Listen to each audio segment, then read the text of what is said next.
when your sister, Aniah, dropped you off that evening, she did indicate that she would give you a call when she got home, correct? Yes, sir, she did. And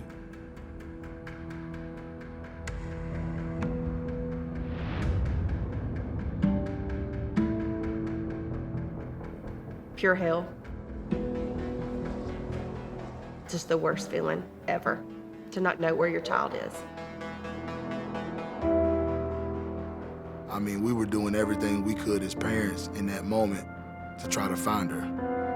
19-year-old Aniah Haley Blanchard disappeared last week. Aniah Blanchard was reported missing 11 days ago. There has been no trace of her since she... Blanchard is the stepdaughter of UFC fighter Walt Harris.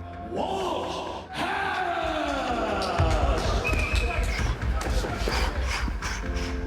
When she was missing, fighting was the furthest thing from my mind at that point.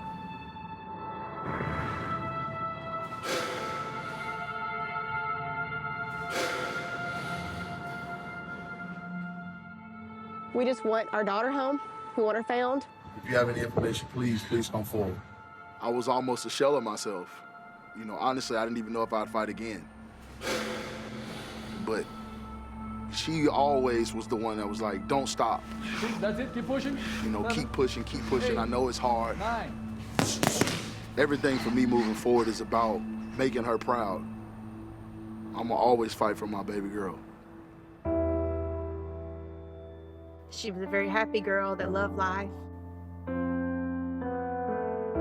Very loving and giving. She always put others before herself.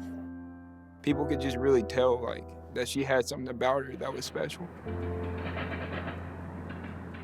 There was nothing in my mind other than finding Aniah.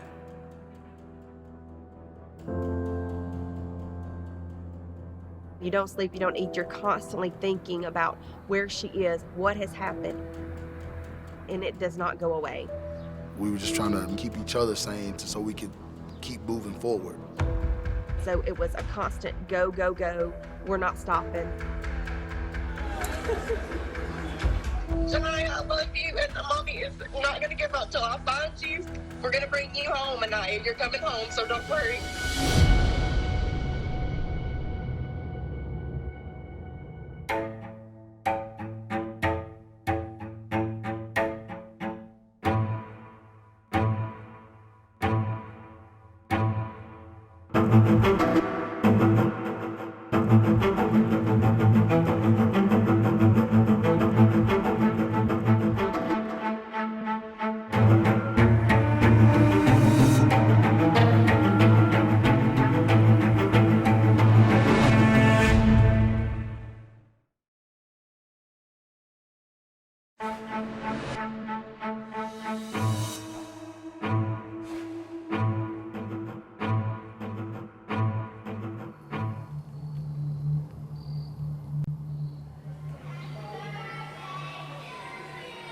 I had Aniah on my birthday, June 22nd.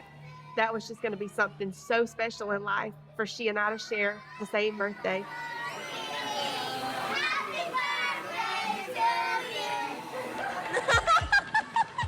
her laugh, infectious. Her spirit, irrepressible. Aniah Blanchard was just 19 when she vanished.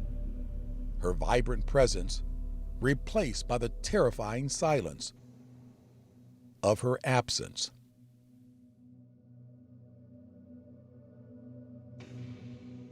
Aniah's mother, Angela Harris. She just embraced people. She just loved people. She would walk in, and no matter how you felt, how down you were, she could pick you up. Aniah's stepfather, UFC heavyweight Walt Harris, was a rising star ranked 9th in the world in the fall of 2019. He says Aniah constantly inspired him. You know, after wins, we'd celebrate. If it's a loss, she'd always pick me up, and she was always that rock, that voice that kept me going. Aniah grew up in Homewood, Alabama, near Birmingham. Now off the bat, number 22, Aniah Blanchard. Go Twos! It's practically local folklore that after every school softball game, Aniah invited the opposing team to join hers on the pitcher's mound to share high fives and the Lord's Prayer. And even if we lost, the other team lost, no matter what, no hard feelings.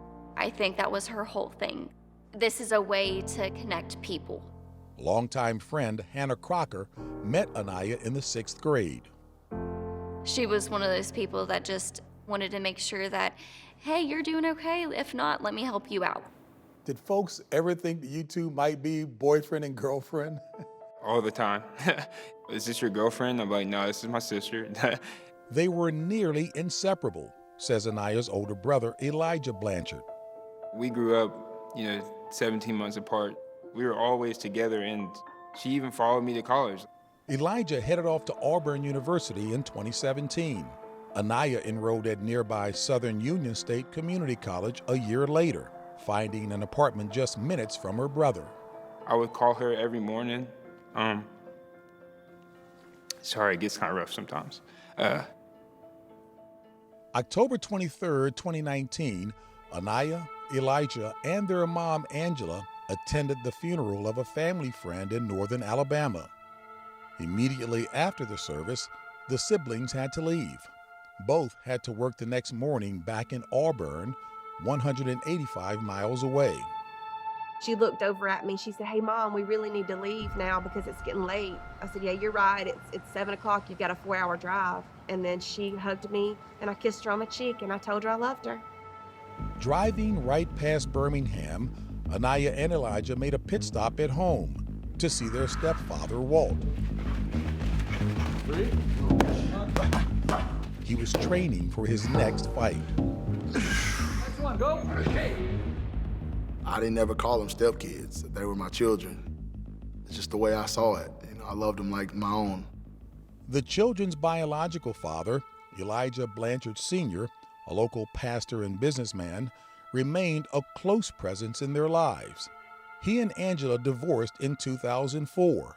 Soon she started dating Walt Harris, and then he met Aniah and Elijah Jr. for the first time. You came into her life around age 3. Tell us about how that bonding process went. I think it started day one. Man, we did everything together. It was beautiful for me to watch their bond grow over the years. They loved me like they knew me their whole lives. We just felt like a little family. Walt and Angela made it official, getting married in January 2010. They eventually had 2 children of their own, Asa and Ayla. He was with them more than I was because I worked a lot. Angela, a pediatric emergency room nurse, worked nights at a Birmingham hospital. So it was Aniah who helped Walt with the younger children. It was me and Aniah. She helped me basically raise her little brother and sister. Coming from a strong Christian background, I wanted to be a good influence in their lives. The kids certainly look up to their dad. At 6'5", 250 pounds, Walt Harris has been a towering presence in their lives. Walt, the big ticket! And in the bruising octagon cage of the Ultimate Fighting Championship, the UFC. Man, everything he throws is hard. Win, lose, or draw, Walt's family has always been in his corner. My family's always been the reason why I fight, and they've always been the reason why I get back up. In Aniah, she was the main catalyst for that. After the funeral, Aniah and Elijah's visit with Walt was all too short. A brief talk, a long hug, and they were back on the road to Auburn, still about 2 hours away. When they left, Walt says he was left with a growing sense of regret. I struggle with it every day. I should have just told him to stay because I felt like she was tired. I remember she said, "No, I'm fine, Dad, I'll be fine." And I hugged her and I told her I love her, and that was it. They made the drive without incident, arriving in Auburn around 11 p.m. Aniah dropped off Elijah at his apartment. So I just said I love her, be careful, and just make sure you get home safe. So at 11:09 p.m., I texted her and said, "Are you close to being home?" She responded right back, "Yeah." Aniah's college roommate, Sarah O'Brien. She always let me know where she was at and when she would be home. We actually shared each other's location on our iPhone. That's because, Sarah says, Aniah had a deep-rooted fear. Since the day I met Aniah, she always told me that that was her biggest fear, to be kidnapped or murdered. Like, as soon as she walked in, she would check every room. She would tell me multiple times, like, she had nightmares about it happening to her. She really never went anywhere by herself at night. But that night, after dropping off her brother, she was alone, with just 3 miles to go. That's how far away she and Sarah lived from Elijah. 3 miles, normally a 10-minute drive. But nearly 30 minutes later, Aniah had not come home. Sarah texted again. "Did you go out without me?" About a minute later came the reply. "I'm smoking a blunt, LOL." It was the word blunt, Sarah says, that stopped her. She had never heard Aniah use it. I said, "Who are you smoking with?" "Eric." I say, "Who is that?" "I just met him." And I responded with, "Where?" It was 11:43 p.m. There would not be another response. Sarah checked her cell phone one last time for Aniah's location.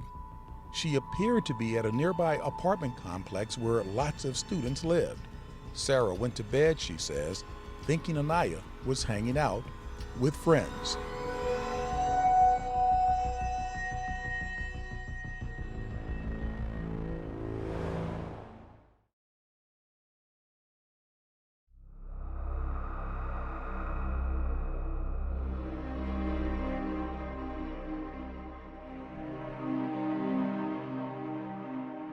The next morning, October 24th, Angela Harris took her children to school and reached out to Aniah to talk.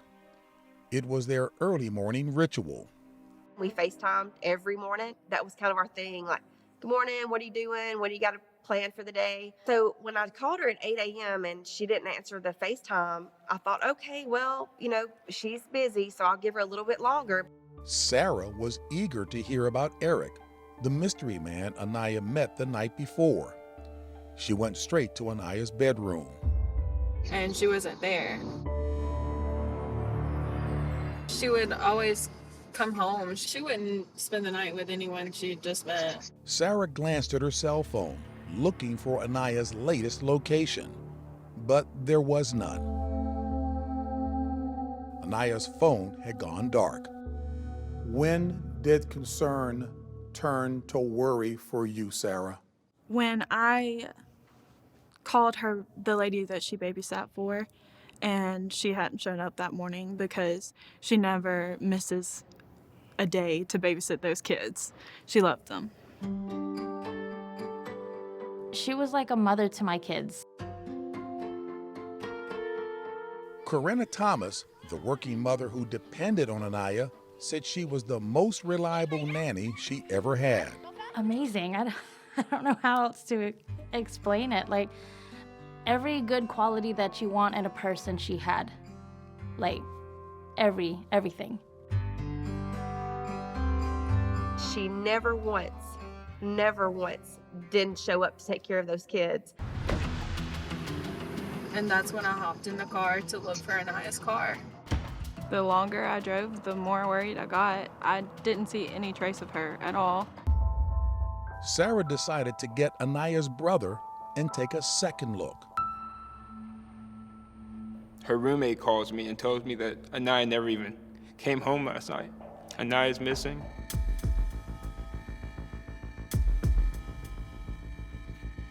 And then I told him what she said about Eric and that she was with him. And he was like, "No, she didn't tell me anything about that." My heart kind of just sank. And this was completely out of her character. This isn't Aniah. Aniah wouldn't have run away. Immediately, I called my parents and was like, Aniah's missing. And he says, Mom, we can't find Aniah. And I said, son, what are you talking about? You can't find her. Like, he said, no, Mom, I'm in her apartment and we can't find Aniah. Immediately alarmed, Angela and Walt took off for Aniah's apartment. 2 excruciating hours away. We just got in his truck and just flew to Auburn. All types of things are going through our head. What's happened? What's going on? And pure hell. Walt, how did you process all of this when you found out that your daughter was missing? That drive to Auburn was the hardest thing I've ever been through in my life, because I knew something wasn't right. Elijah decided to check with Corinna Thomas again. Maybe Aniah showed up. I wasn't worried until her brother messaged me. Hey, I'm Aniah's brother. I was wondering if you heard from my sister today. No, I haven't. I called her a bunch of times this morning, and she missed picking up the kids this morning. Yes, I'm at her apartment right now. We have been looking everywhere for her and can't find her. And Aniah never left her dog Blue alone overnight. That was her baby. We just knew when we got to her apartment that, wait, there's something really bad wrong here. Word quickly spread to Aniah's friends. And I was like, what? I was just talking to her last night. What are you talking about? I mean, I live 3 hours away from her. I was like, I don't know where she is. Hannah Crocker dropped everything and headed to Aniah's apartment. Once it was 24 hours, I was like, that's not Aniah. In my heart, I was like, she's a female, something happened. Yeah, Auburn is a college town, and it's a very safe place. Former Lee County District Attorney Brandon Hughes. This, from the very beginning, just felt differently, based on the information we had. It just didn't feel like this was a college student who decided to leave and blow off some steam. That just wasn't her personality. That's just not something she would have done. Aniah's disappearance was breaking news. Right now, the search continues for a missing 19-year-old. They're looking for Aniah Blanchard. If you have any information on where she is, call Auburn Police. If you have any leads on where our daughter is, Aniah Blanchard, please, please, please go to the authorities. Tell someone she was last seen in a black Honda CRV 2017. Please, if you know anything, we have to have her back. We have to have her back. October 25th, with Aniah gone for 2 days, her Honda was spotted in an apartment complex in Montgomery, Alabama, 55 miles from Auburn. And it was badly damaged. Worse still, there was no sign of Aniah. Corinna Thomas had to break the news to her children. And they said, Aniah's missing. And they cried. And then they came up with their own plan to help find her. They got their tablets. Hey Google, how many houses are in Montgomery? And I was like, why are you looking that up? And he said, because we got to go see how many houses we have to go look for her at. They just wanted to find her. But nothing anyone did led to an Aniah sighting. Then a few days after she disappeared, police discovered that after Aniah dropped off her brother, she stopped at this gas station, just 2 minutes from her home. It's a Chevron gas station on College Street. Aniah entered the Chevron gas station approximately 11:21 in the evening on the night of October 23rd, and she stayed there approximately 1.5 to 2 minutes before she left. Aniah bought a bag of sour cream and onion potato chips and a drink. That was her thing every night. Even at home growing up, she would snack right before bed.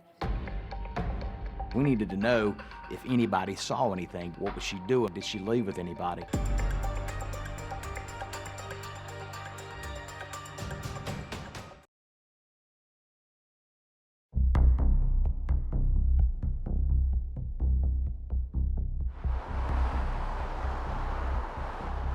Investigators zeroed in on the Chevron gas station where Aniah was last seen on video before she disappeared. They were looking for any leads to where she might be.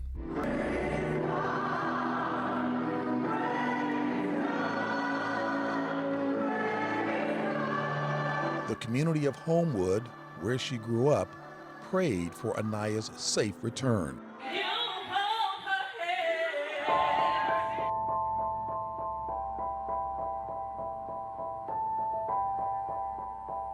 Ribbons and bows in Aniah's favorite color appeared everywhere. It has rocked us to our core. It's one of ours. Come home, Aniah.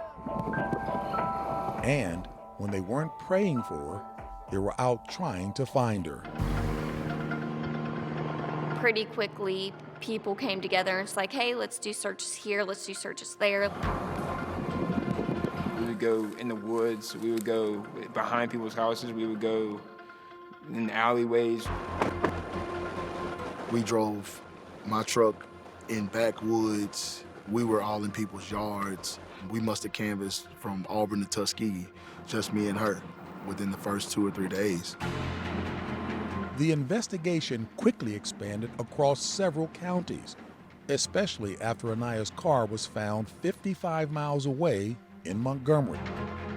You have to imagine there were just massive areas that we had to search. There were dozens of agencies, state agencies, county agencies, local agencies, federal agencies, huge task force. And reward money poured in. UFC President Dana White and light heavyweight champion John Jones each contributed $25,000. It's a pain, it's a anxiety, and it's just so many emotions. You're trying to hold hope that something positive is going to come out of it, but as the days go on, your hope just starts to dwindle and dwindle. Now missing 8 days, hope was dealt a major blow. Tonight, police in Auburn, Alabama say there's evidence that a missing college student is a victim of foul play.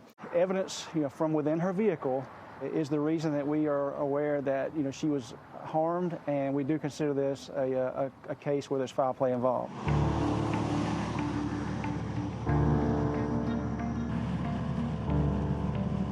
Police would not say what they found, but Aniah's biological father, Elijah Blanchard Sr., was not ready to give up. That was hard for us. I'm a man of faith, and regardless of what the police say, I still have hope that my Aniah is out there waiting on her father to get her.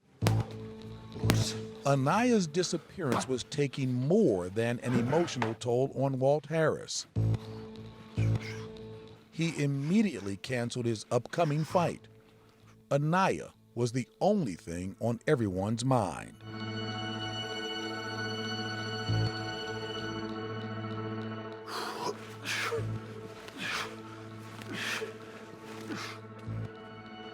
I wasn't able to focus at all. It was chaos, there was sadness.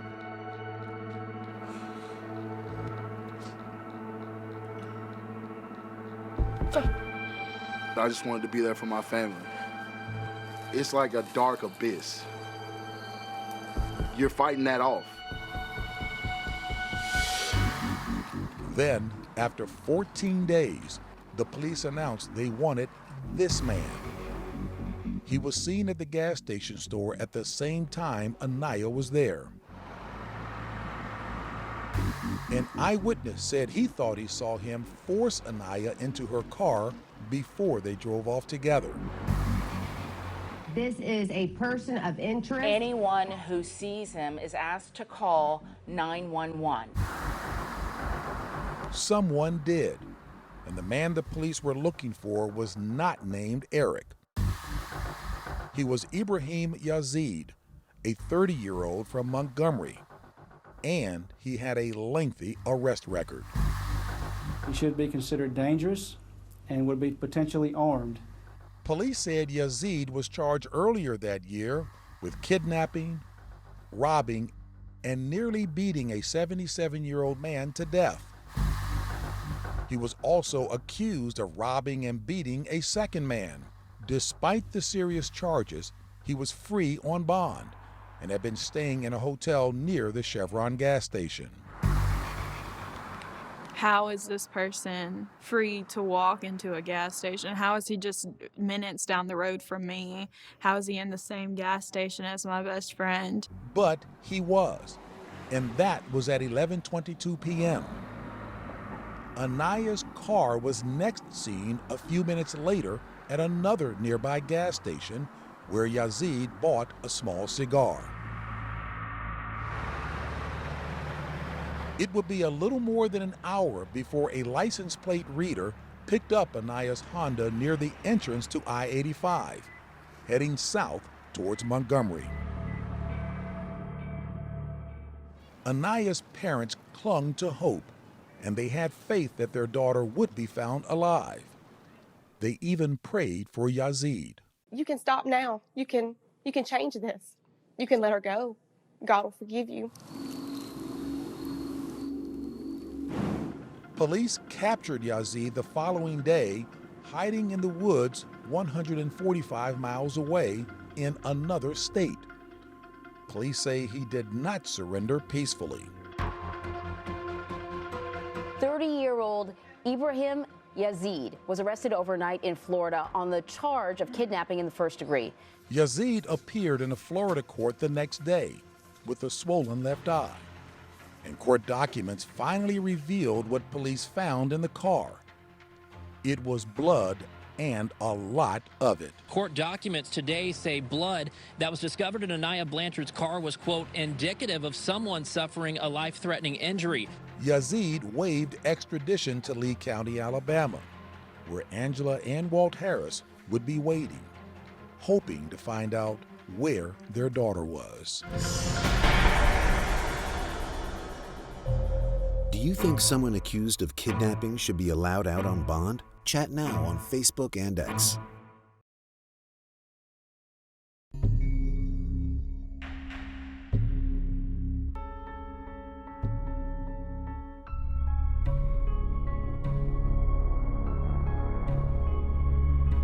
The Harrises were committed to facing Yazeed whenever he appeared in court.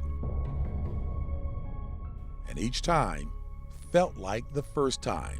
As a father, as a guy, I'm imagining as well what might have been coursing through your veins. Then you see him, Mr. Yazeed, looking back at you guys.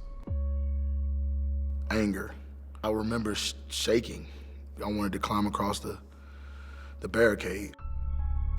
It made me really angry because he was just kind of smug. Like, you're tough, I'm tough too. You know, like he was challenging me almost. It took all of Walt's training in the ring and Angela's steady hand to keep him from ripping into Yazeed. She grabbed me and she said, just breathe. And I just started trying to hear her voice because I wouldn't take my eyes off of him. Like, okay, who's gonna look away first type of deal. Angela, how did you stay composed? I wanted him to know that I'm representing my daughter and that I'm not going anywhere. We're right here and we're gonna fight this all the way through. Yazeed maintained his innocence and the burden to find Aniah mounted. Everybody was on edge because there's a lot of pressure. There's pressure to find this little girl. Angela and Walt Harris publicized their daughter's disappearance on Dr. Phil. I love you, baby girl. We're looking for you. We're doing everything that we can, and we're gonna get you. I promise. And they're on television. You're doing everything you can, but up to this point, it hasn't been enough. By then, the DA, Angela, and Walt had grown close. If you want to call up, get frustrated and yell at me for an hour, cry with me for an hour, I'm there, and that's what we were doing. A month after Aniah went missing, the DA had news. Authorities now believed that this man, Antoine Fisher, who once served time for murder, helped Yazeed dispose of evidence. He was charged with kidnapping. He soon cooperated, providing a roadmap to Aniah. Aniah's remains were located in Macon County, Alabama, which is between Auburn and Montgomery. Obviously, we didn't know to a 100% certainty that that's who it was. You know, there were several items of clothing out there. I saw a boot. I took a photograph of it. Hughes asked the Harrises to meet at the DA's office. And they don't know why they're there. I showed the Harrises the photograph. The Sorrell boots, like this one, were a gift from Walt when the family visited New York City. Walt looked at the phone. He just drops it on the table and said, "Y'all excuse me." My wife had come up there, and she came up the back stairwell. She said she saw Walt just punching the wall. I mean, this is a concrete wall. He's screaming and just punching this wall. That's hard. Talk about a parent's worst nightmare when her body was found. Immediately, I just wanted to actually know if I could see my child. I just want to see her. You know, we were told no. I just didn't want to go on anymore. Walt? Broken, confused, angry. I just wanted to know why and what happened. Hughes and the police returned to the woods to search for more evidence. Just literally crawling on hands and knees, looking for evidence, looking for anything that we could find. And what they found helped the Harrises finally learn what happened to their beloved Aniah. How would you react if you came face to face with your loved one's suspected killer? Take an in-depth look at the case at 48hours.com.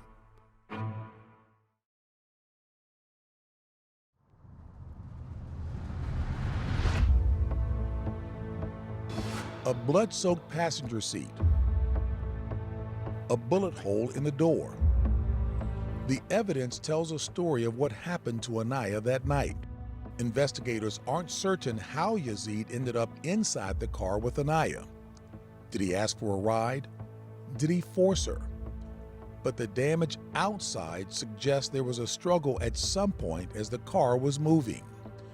Investigators say Yazeed shot Aniah as she tried to escape. Aniah Blanchard was killed in a manner of homicide. Cause of death was a gunshot wound. Was your faith shaken, rocked? To have our angel taken like that, I didn't know why God would allow it. But Walt ultimately found comfort in his faith. It brought me back. It's helped me understand that God didn't do this. And on December 2nd, 2019, then District Attorney Hughes announced the person responsible was Ibraheem Yazeed. He was now being charged with capital murder. We'll also be seeking the death penalty. 2 days later, the Harrises were in court when Yazeed fought back. I got a right too. But they don't have no video, no audio of me shooting anyone. That's what I'm trying to see. How y'all gonna bind me over on hearsay, but y'all ain't presenting no evidence. Yazeed seemed pleased when he was done. The attitude, the smirks, the looks. Wow. But maybe the most damning evidence against Yazeed comes from Antoine Fisher.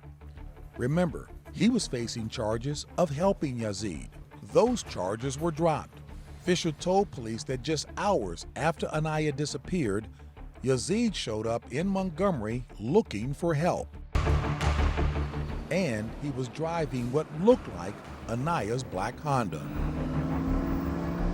Fisher said he followed Yazeed to an apartment complex, the same complex where police would find Aniah's Honda. Yazeed then got into the truck Fisher was driving, says lead detective Josh Mixon. They ended up behind a church near a cemetery, and when he looked in the rearview mirror, he saw Yazeed dragging something wrapped in a comforter. It appeared to be 2 legs. He drug it in the woods, come back, got in the vehicle, and he said, "Tell me that's not a body." Fisher says Yazeed told him he shot a girl, quote, when she went for the gun. Wow, it's indescribable how someone could actually do those things to my beautiful daughter. And so traumatizing to think about what she went through. Hearing it in grave detail, it was painful. And then the Harrises would learn that Yazeed, in addition to being charged with nearly beating an elderly man to death, was also being charged with shooting 2 other people the year before he's accused of killing Aniah. What would you like to see happen? Justice. Definitely justice. I want justice for my daughter. But justice has been delayed. The pandemic has slowed all of Yazeed's criminal cases, and his lawyer declined to be interviewed.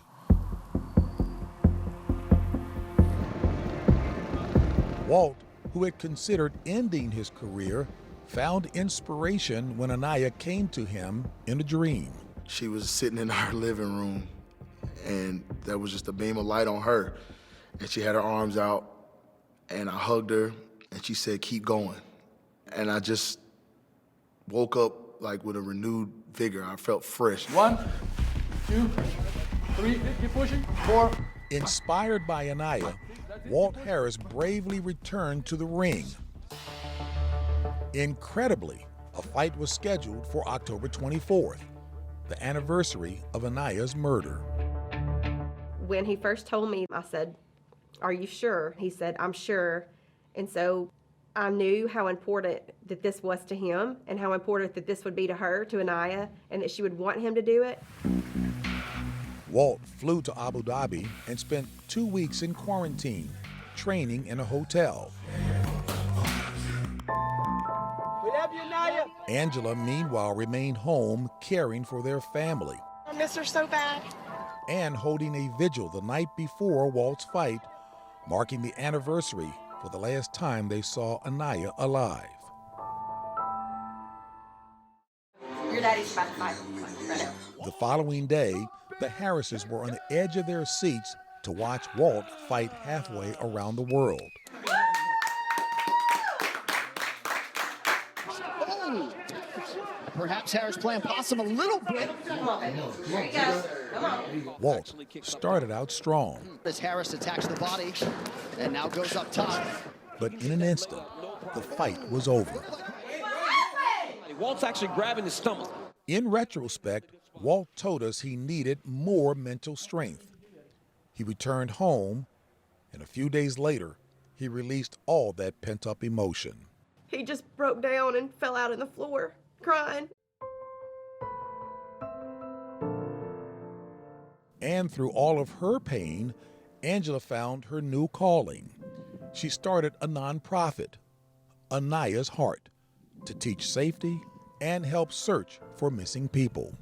I've done group sessions for education. I just did one with some sophomores from Aniah's high school, a group of like 20 girls, teaching them about education and safety. It was amazing. This is a must. We have to have this law. And she's campaigning for Aniah's Law, a bill which, if enacted, allows judges to deny bond to serious violent offenders. You have people committing multiple violent crimes and they just get out on bond. It's just not okay.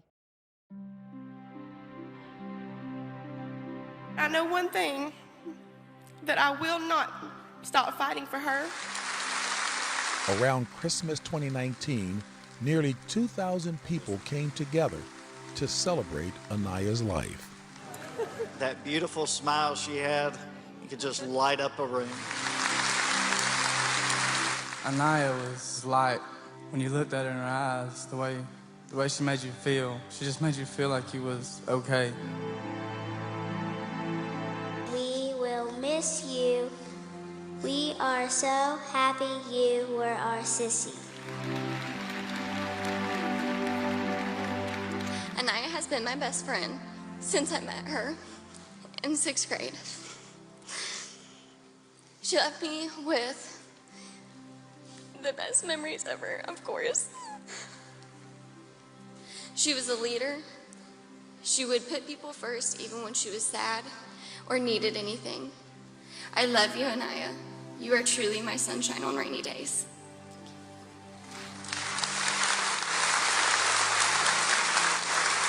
All this stuff is true. She was really, truly a special human being. December 21st, 2019 will be forever known as Aniah Blanchard Day in the city of Homewood, Alabama.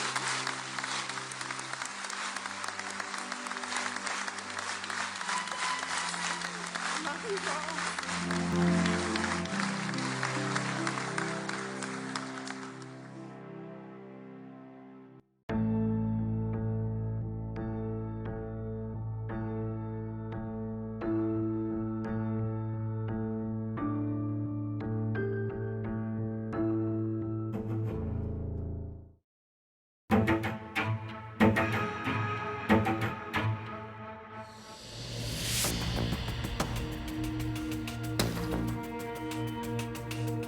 Where's Mom?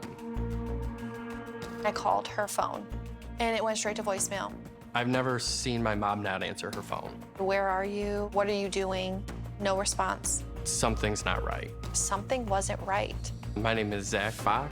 I am Raquel. My mom was Dee Warner. Dee was my mom. Raquel called me. She was at Mom's house and she couldn't find her. Her cars were there, she wasn't there.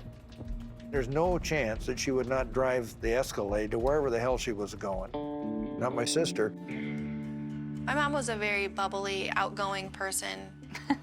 She made you laugh. There wasn't a day that I was in the office where we weren't laughing. She's a very, very good businesswoman. She's very smart. She could be very tough. You didn't want to be on her bad side. She was a good sister-in-law. She spoke the truth. You knew where you stood with her. She was always done up. Her nails were done, her hair was done, her eyelashes were done, always ready to go and beautiful.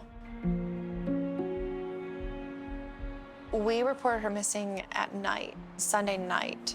Hello? Are you Dale? Excellent.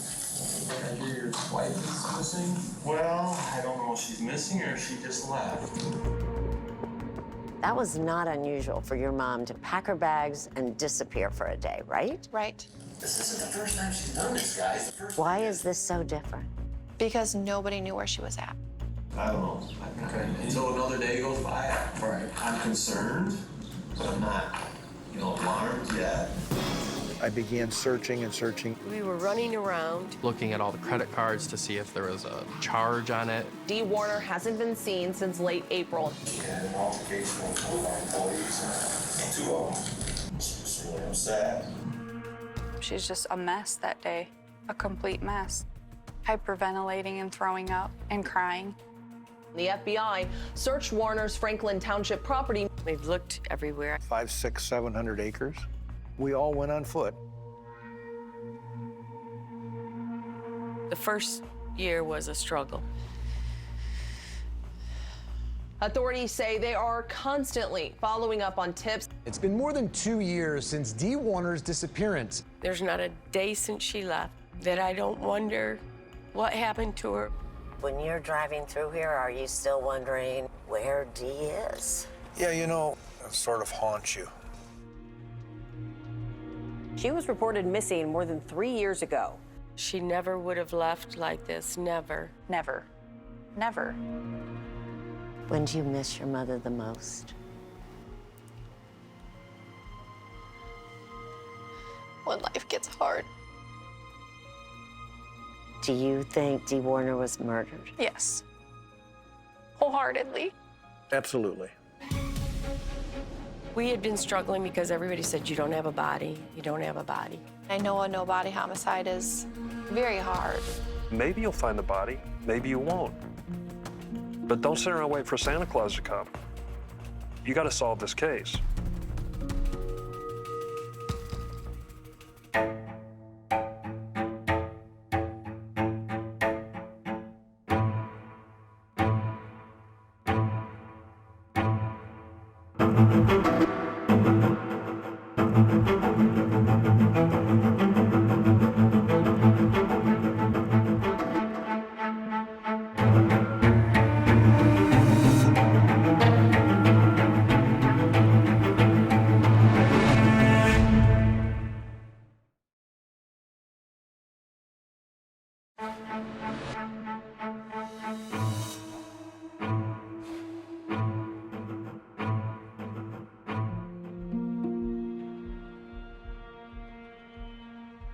I remember riding my bike around there, riding the four-wheelers around there, just being a kid. That was where I grew up, so it's home. It'll always be home to me, but it's home in a different way now. It was Sunday, April 25th, 2021, a spring morning in the farmland of Lenawee County, Michigan. Raquel Bach drove the short distance from her house to her childhood home for her weekly breakfast with her mother, Dee Warner. Sundays we would go to my mom's first thing. Raquel says that when her mom was not there and not answering calls or texts, it just didn't feel right. If my mom could glue her phone to her hand, she would. If I didn't respond to a text message, in 5 minutes, I was getting another one. Hello? One of Dee's cars, a Hummer, was parked at the farm office just down the road. What about your mother's car that she drove all the time, the Cadillac? It was parked in the garage. So all your mother's cars are there? Yes. And she's not responding to any kind of calls or texts? No.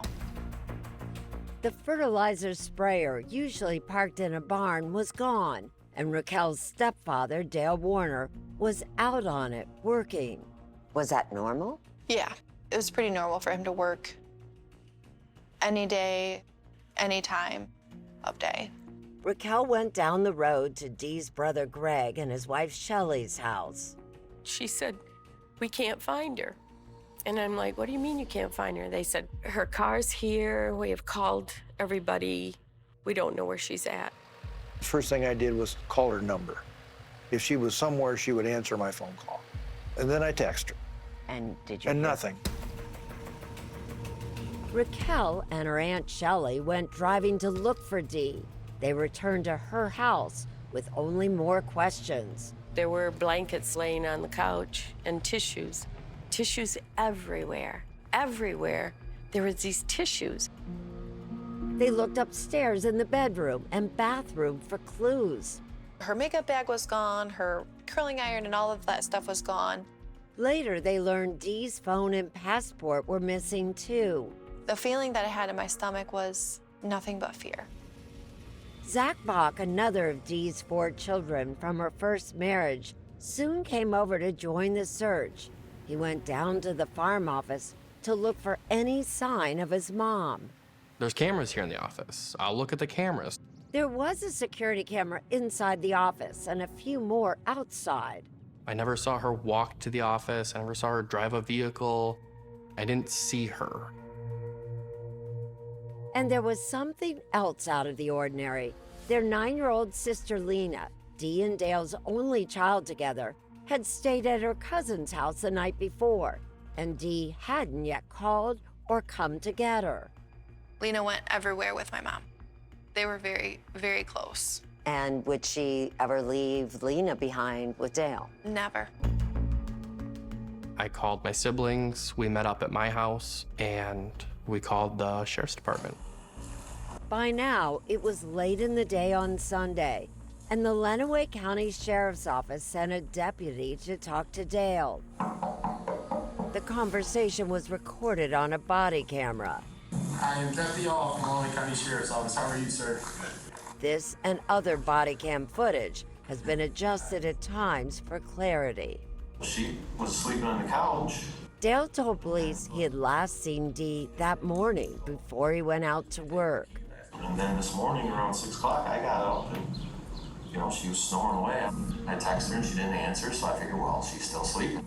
Dale seemed to believe his wife was alive and well, and that she left intentionally. Well, her hair curler's gone, her hair dryer's gone, her makeup bag's gone. I went in and seen all that stuff gone. I wasn't real concerned. He said she might be using another phone. I told the other kids she's got a second phone.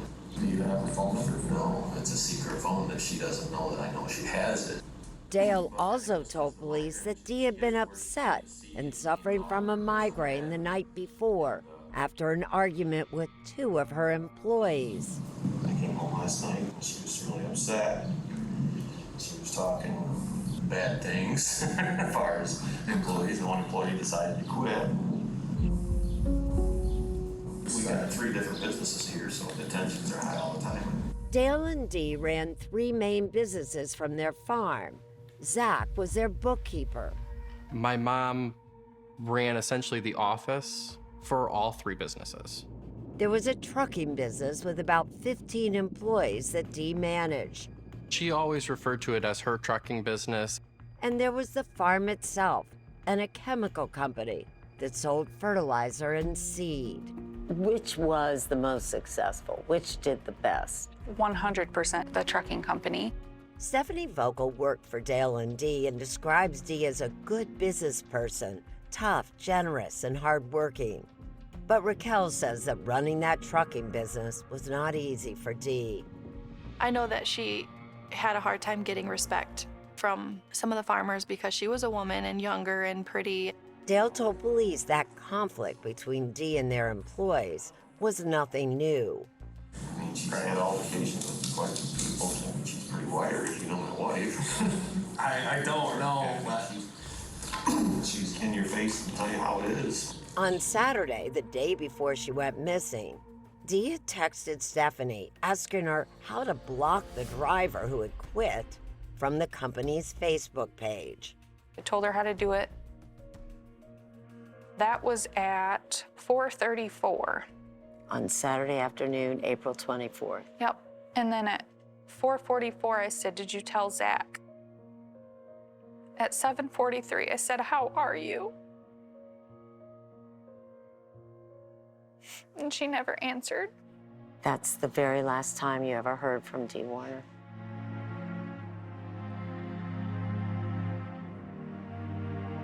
Dee's sister-in-law, Shelley, wondered if the pressures had just become too much for Dee. You're thinking at that point she might have taken her life? I did. We were worried because of everyone's report of her emotional behavior. She had been upset and had an argument on Friday and Saturday. The crescendo was building up. There might have been a breaking point.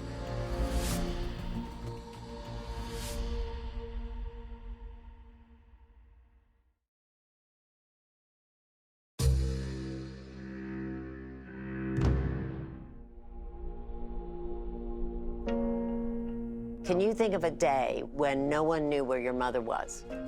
A full day? No. After hearing nothing from Dee Warner, some of those closest to her feared she may have harmed herself. And they noticed that Dale, her husband, didn't seem very worried. She'll cool off and she'll come back home. Dale had told police that Dee, when upset, had a history of spending the night elsewhere. She took all her bags, so somebody picked her up. And he said he thought she might come back eventually. I mean, I don't know what else to do other than wait a day or so and see what she shows up. But the sheriff's office did not wait for Dee to show up. They came out on Monday and Tuesday to conduct interviews and search the property. On Thursday, 4 days after Dee disappeared, they searched the farm again, and Dale agreed to talk to them at length at the kitchen table. This started on Saturday morning. Dale now told investigators that he and Dee had had a fight on Saturday. He said she had accused him of talking about her behind her back to the employees she had fought with, which Dale denied. And she hung up the phone, and I had no more contact with her the rest of the day. I tried calling her several times, and she wouldn't answer her phone. He said he didn't talk to Dee again until that evening at home when their fight continued. She says, "You don't care about me, nobody cares about me, and what does it matter if I'm even here?" Dale and Dee had been partners in life and business since they started their first company together in 2005, the year before they got married. Was this a love match? Did you feel that way? No. She had a desire for success. Yes. I believe that's what her attraction was. I really do. They weren't an obvious pair. Dee's family and friends say she loved to have fun, dress up, go out, and dance. Dale, they say, just seemed to work a lot. I don't know what she's seen in him. I really don't. He doesn't like to do things with her. I went on a cruise with her because he didn't want to go. Dale was fairly quiet, kind of distant from all of us kids. When he did communicate, it was usually he kind of liked to poke at people where he knew would hurt the worst. Raquel says Dale helped feed Dee's insecurities. I don't think she ever felt good enough.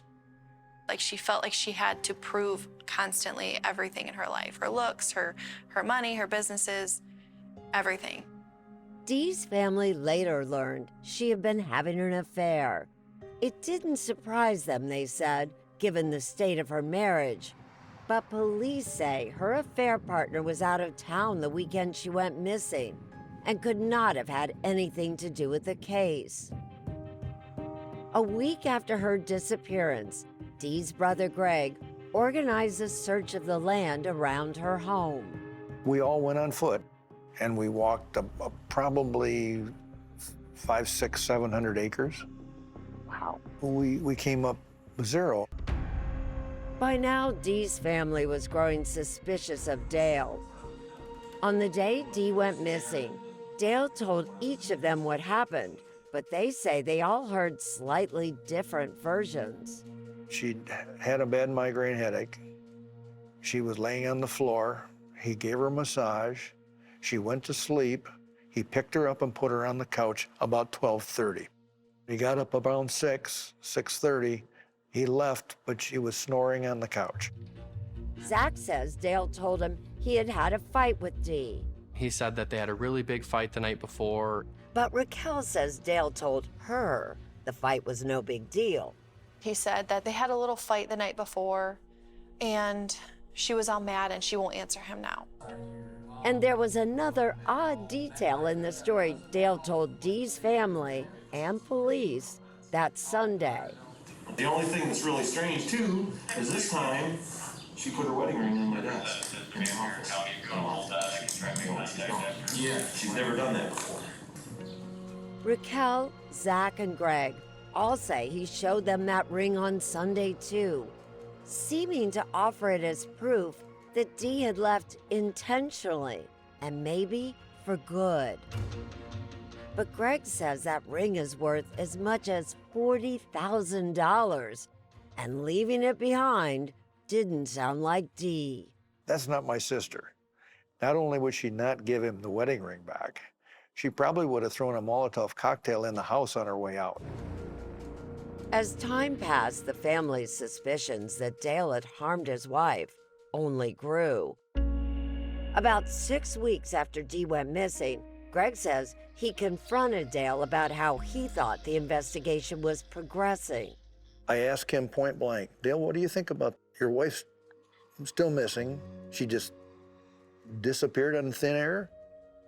And he said to me, well, it could be a little faster, but I think they're doing a good job. And that's when I told him, I said, you know what? You're a liar. And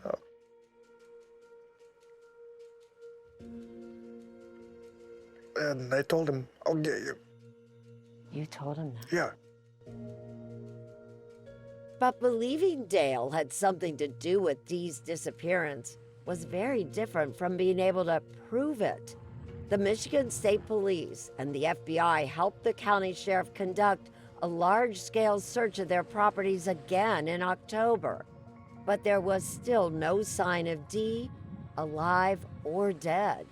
We had been struggling because everybody said, you don't have a body, you don't have a body. In February 2022, 10 months after Dee had gone missing, Shelley was watching an episode of 48 Hours featuring an investigator named Billy Little. You don't have a body, so what? You don't get away with murder because you're good at disposing of bodies. And so I thought, oh my gosh, I got to have Greg see this. So he watched it. And immediately when he said that, he said, "Get me that guy's number."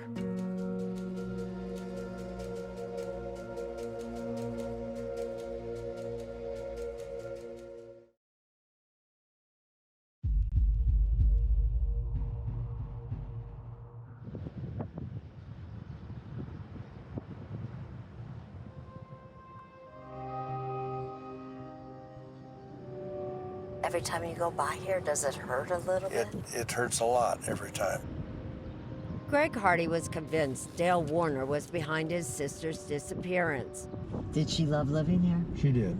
Although the sheriff's office had conducted at least 7 searches and interviewed Dale several times, Greg was growing impatient by what he saw as a lack of progress. Authorities, says Greg, told him that without a body, it would be difficult to charge Dale with murder, which is why Greg called Billy Little. Maybe you'll find the body, maybe you won't. But don't sit around and wait for Santa Claus to come. You got to solve this case. Missouri-based attorney and investigator Billy Little made his first trip to Lenawee County in the spring of 2022. My goal is always to just discover the truth, find out what happened. The nice thing about the truth is it doesn't have a side. Billy Little got to work on his own investigation and learned from Dee's family that the couple argued frequently, especially about money. This was not a happy marriage, a marriage of endless love. Dee's adult children told him their mom had often talked about divorce, but that she didn't want to split custody of their little sister Lena with Dale. Still, the day before Dee disappeared, they say something had changed. Had you really seen your mother like that before? Upset, yes. But this was just very different. She was, like, almost calm. Dee's kids say that she had finally had enough and was going to tell Dale that night she wanted to sell the profitable trucking business and end her marriage. This was Dee's life. Why did she want to sell the business? Because it had become too difficult emotionally and personally for her. That's how bad the marriage had gotten. Greg told Billy Little that he thought Dale was moving money between the businesses after Dee disappeared. Greg had already filed a civil suit to protect Dee's interests and to get more information about what Dale was doing. Call it gut feeling if you'd like, whatever you'd call it. In court documents, Dale says he did move money on the advice of professionals. The more Billy Little learned, he says, the more he, like the family, became convinced that Dee was no longer alive. The evidence that she's dead is the absence of evidence that she's alive. No surveillance cameras, no electronic signature, her phone's not found, her bank accounts were never accessed, cash wasn't taken from the house, even the ring. She didn't even take that. Greg and Billy Little tried to increase the pressure on Dale. Friends had started a social media campaign called Justice for Dee, and Greg paid for this billboard that he says he wrote sarcastically saying, "Help Dale find Dee." It went up at a big intersection near Dale's farm, where Greg says drivers from the trucking company would be sure to see it every day. Help Dale find Dee. It was part of almost psychological operations. But Little says he and Greg were mostly focused on trying to find evidence to help build a murder case without a body. You've got a lot of equipment, you've got a lot of chemicals. There are a lot of ways to dispose of a body on a farm. And they continued to search relentlessly for any trace of Dee. You can see there's a silo right over there. That's the location of where the buildings were. This property, about 3 miles from Dale and Dee's home, is one of the places that stood out to Greg. 6 months after Dee disappeared, there was a fire where the old farmhouse used to be. And Greg says the neighbors told him they thought Dale, who owned the property with Dee, had set that fire. The fire was determined to be a controlled burn, which are common in the area. Police searched this site in October 2021, just a few days after that fire. It's not known what, if anything, they learned. Greg and Billy Little came here themselves the next year. We use a drone to fly not only this site, but every site we could find around here. We flew a couple thousand acres of drone footage. They found nothing conclusive, but that old farm was just one site they thought was suspicious. There's basically 3 or 4 major sites that bother me. There was a field near Raquel's house that Dale had farmed. Which one? Where is it? It's right around the corner here. And another field 2 towns over that Dale had access to. And many more places Greg wanted police to check further. And isn't the really hard part about this, Greg, is there's just so many places. There are so many places. In August 2022, the Michigan State Police took over Dee's case. Greg and Billy Little had pushed for this because they say the state police had more experience and resources than the county sheriff. Okay. And what do you do after that? I headed back to the house and go spraying. After the state police took over the case, they interviewed Dale again and pressed him on his story. Dale told them that the argument with that employee just before Dee disappeared was partly about Dee taking money from the business. He just said he called her out and said, I know what you've been doing. She's been taking this money, I know you've been doing this. But she'd been hanging, she couldn't hide it anymore. But police did not have evidence that Dee had stolen money. In September, the family filed another suit to have Dee Warner declared legally dead. Greg says he wanted to be able to file a wrongful death suit against Dale one day. The family waited for news on the criminal case, and then... It was pretty crazy because we had a meeting with the prosecutor the same day, and she gave me no indication.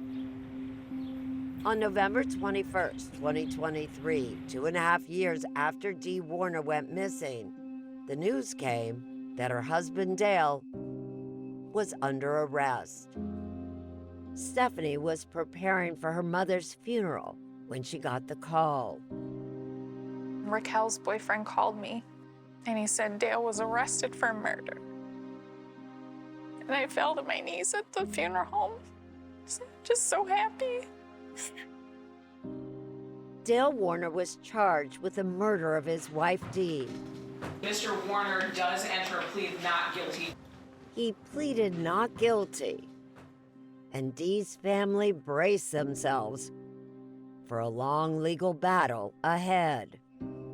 However long it took, we wouldn't stop fighting.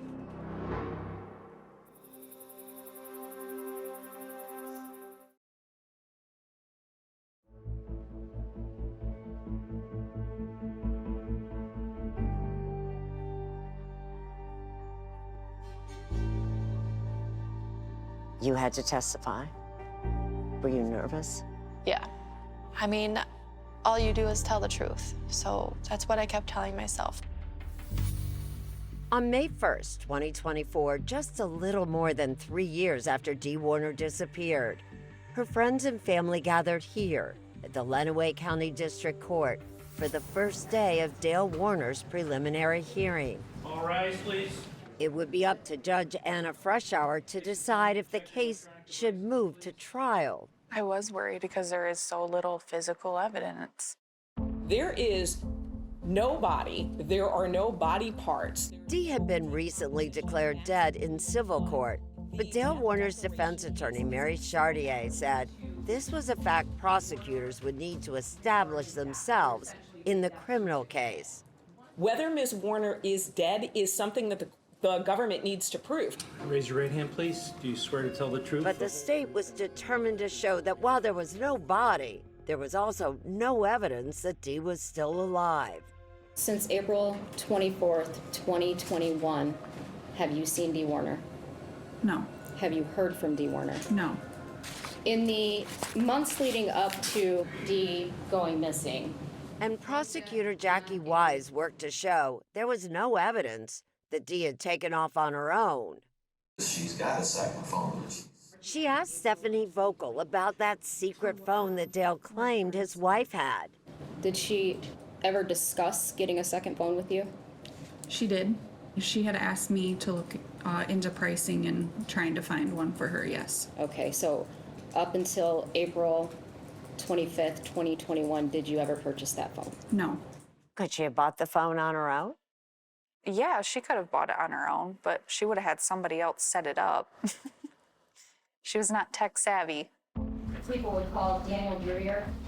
Michigan State Police Detective Daniel Druyer is the lead investigator on this case. Do you swear to tell the truth? He testified about the exhaustive searches law enforcement did to find any trace of activity from Dee over the 3 years she had been missing. We did search warrants for healthcare records, phone records. We searched numerous vehicles. We got records for social media. We did several land searches. All their searches came up empty, but Dee's daughter Raquel had noticed something curious at the Warner home. On the stand, she said that on the day her mother disappeared, she saw tire tracks by the back of the house. There were 2 tracks that led up to the sliding glass door. There were no security cameras pointed at this part of the property, but the prosecution suggested that the tracks Raquel saw were left by Dale using the farm's JCB front-end loader to remove Dee's body from their home. When parking the front-end loader, the JCB, in this spot, the bucket attached to it fits between those 2 pillars, and you can set it on the deck up against the back door. Remember, Dale said his wife was asleep in the living room when he left that morning, close to those sliding doors. Didn't see anything in the house. He was still sleeping. Okay. In his 2022 interview with police, Dale had an explanation for those tracks. He said he thought he used the loader to go back to the house and get his worksheet for the sprayer at around 6:30 a.m. I think I had to run in and grab my damn sheet, my load sheet. I don't remember for sure. I come got the JCB, the loader, pulled around by the house, and I run in and I had to grab something out of the house, and I run back out, got the loader, back up. No evidence that Ms. Warner is dead and no evidence that she was murdered was found, correct? Yes, ma'am. The defense emphasized there was no evidence Dale Warner had anything to do with Dee's disappearance. And in fact, his statements about what he was doing that morning were supported by security videos around the farm. The videos, played in court, show Dale at 7 a.m. using that front-end loader. At 7:45 a.m., police say, he texts Dee, going to be spraying, call you later. He is seen 3 minutes later driving a sprayer onto the road and returning at 8:13 a.m. So you had the sprayer records for the John Deere, and then did you actually even do a sprayer reenactment? We did, yes, ma'am. Consistent with what Mr. Warner said, right? Consistent with the time that occurred on that morning, yes. The defense also argued that Dale had not acted like a guilty man. Are you Dale? He allowed police to search his properties and spoke to them many times after Dee disappeared. Only parts of a few of those interviews were played in court, but his attorney said that Dale had repeatedly denied harming Dee. Of all the phone calls and interviews with Mr. Warner, he never once said he harmed his wife, correct? Correct. He was always adamant that he did not, correct? Yes. Over and over, the defense underscored the lack of physical evidence in the case. Do you have a murder weapon in this case? No, ma'am. Big pool of blood, anything like that? No, we have no forensic evidence of that nature. No, ma'am. They hone in on Mr. Warner from the beginning. In her final statement to the judge, Mary Chartier argues that there is no basis for the charges. If he murdered his wife, where on earth is Ms. Warner? Since 4/25/2021, nobody has heard from or seen Dee Warner. Prosecutor Jackie Wise maintained that the state's case was strong. All we're required to prove at this stage is probable cause to believe that Dale Warner killed Dee Warner, and probable cause standard has been met. The decision was now with the judge, and Dee's supporters were worried. Would Dale now face the murder charge at trial, or would he walk out as a free man? The thought of him getting out was just scary. Do we have enough?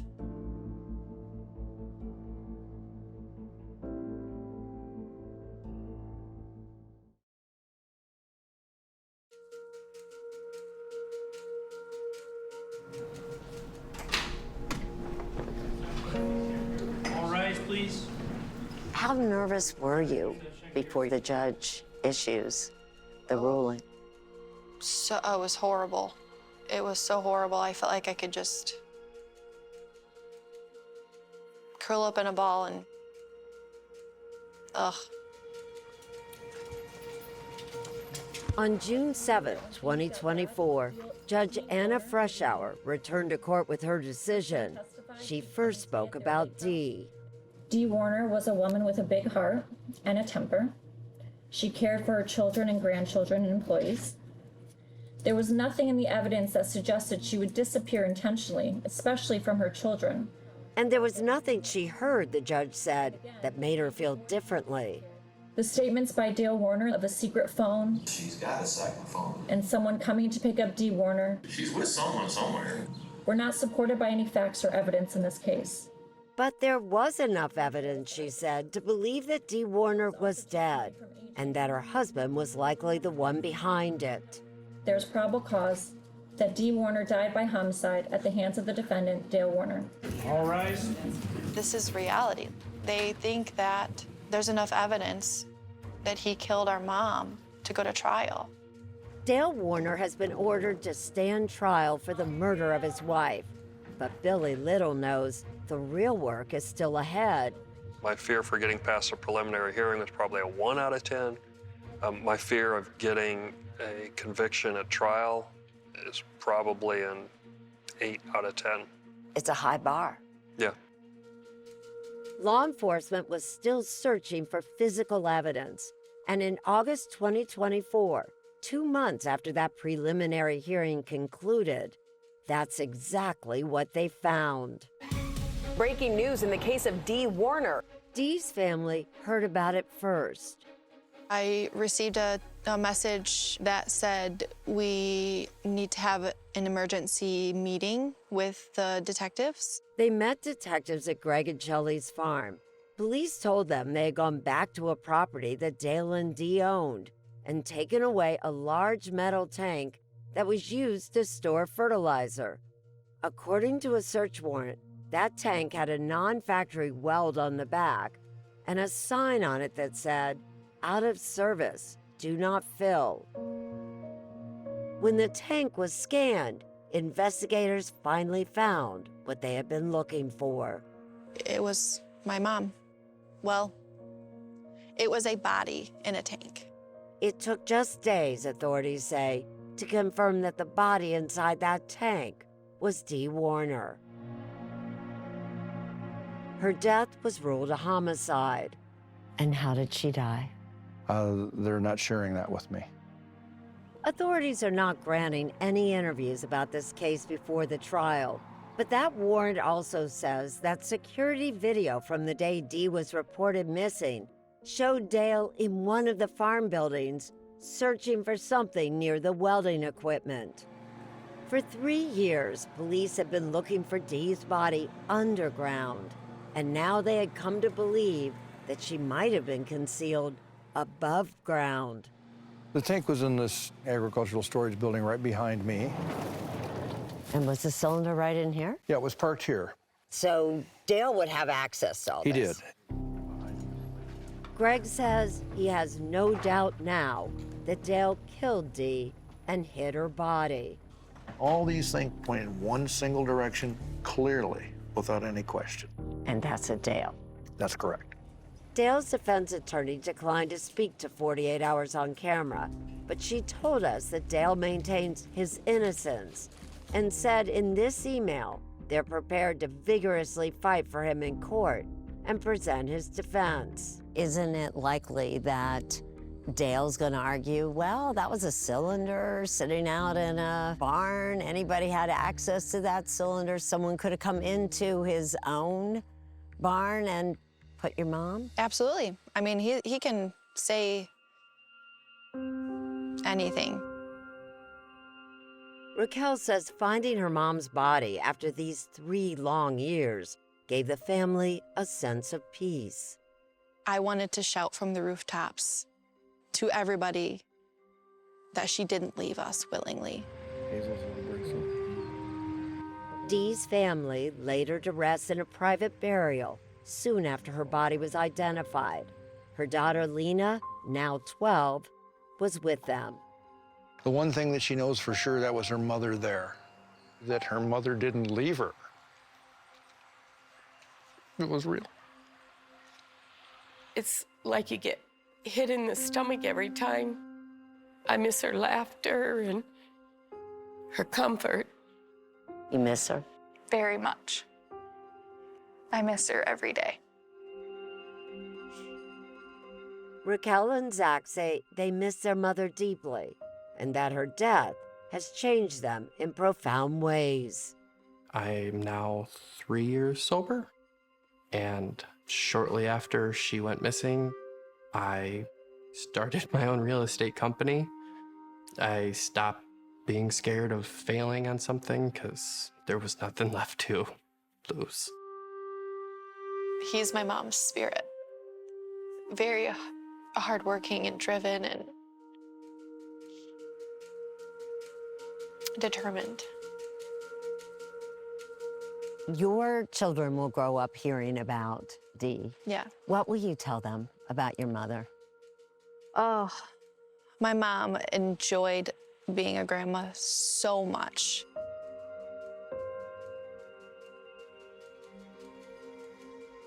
They will always remember how she would have been there. My mom would have been there for everything.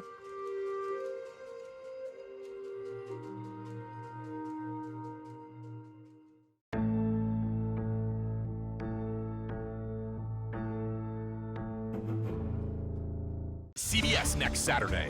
A young girl found dead in a swamp. Did this look like an accident or something else? Something entirely different. A decades-old mystery with a surprising answer. Oh, no. Oh, no. I never would have guessed how this ended. 48 Hours is all new. CBS next Saturday, 10/9 Central, and streaming on Paramount+.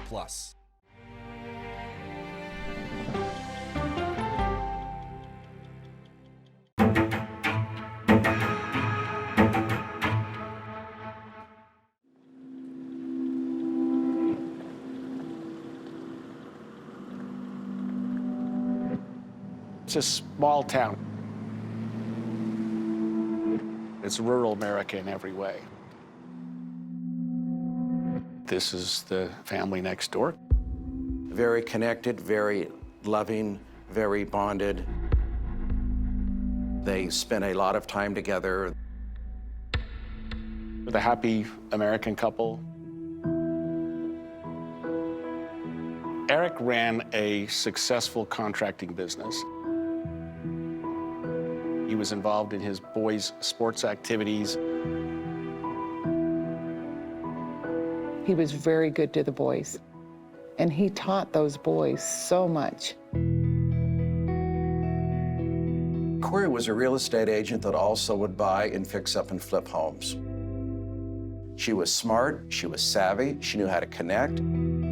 She was absolutely in love with Eric and absolutely in love with her boys. Eric and Kouri were probably at the best place they've ever been in their marriage and seemed genuinely happy with each other. They had it all. I mean, it was one happy family. At 3 o'clock in the morning, I got a phone call, and it was Kouri, and she said, "Get up here, something's happened to Eric." He went to sleep and never woke up. She was a complete wreck. She's just sitting on the couch, she's just bawling. Were they giving you a sense of how he may have passed? So the paramedics said aneurysm, so we were all believing aneurysm. I had saw him the day before. He looked horrible. He said, "My chest hurts." So the last time you're seeing him alive, you don't think he looked very good? Right. The lead detective and another officer came to her house and said they were going to close the case. They're done. It's an accidental overdose. They communicated that Eric had died of a fentanyl overdose. In the weeks and months after Eric's passing, how would you describe Kouri, her state of mind emotionally? How was she handling things? It probably took her 2 months to go back in her own bedroom. It was devastating to her. She writes a children's book. She did this to help her work through the feelings with her children. The book, I think, was 100% beneficial to the boys. Then you can take a sigh of relief. It's over, we're done. We can start living again. And then I got a phone call. Kouri was just arrested in Salt Lake. A Summit County woman who wrote a children's book about coping with grief following her husband's death, now accused of being the one that actually killed him. I think she felt that this would be treated as an accidental overdose and nobody was going to be the wiser. He told his family, if I die, you need to take a look at her because I think she's trying to kill me. They're gonna have to prove that she got the drugs and that she somehow gave them to him. And unless they can connect those dots, they're gonna have a hard time proving murder in this case.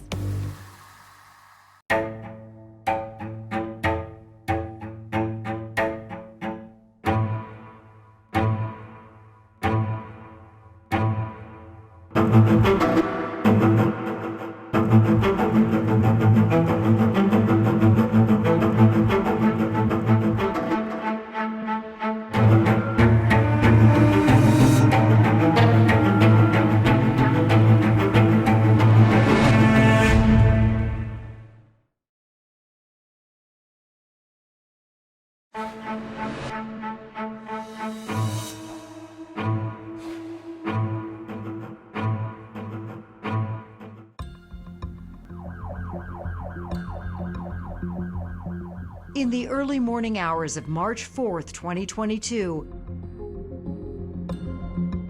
Lisa Darden was attempting to console her daughter, 31-year-old Kouri Richins. She was brought out on the floor, just sobbing. Kouri had just learned from emergency personnel that her husband, Eric, was dead. She was tore up. Her brothers, Ronnie and DJ, were also there. She was a complete wreck. I just started crying. According to Lisa, that night, Kouri had poured Eric a drink to celebrate a new opportunity at her real estate business, the purchase of this mansion. She told me she made him a Moscow Mule. That's a drink made with vodka and ginger beer. She said they went to bed about 9:15.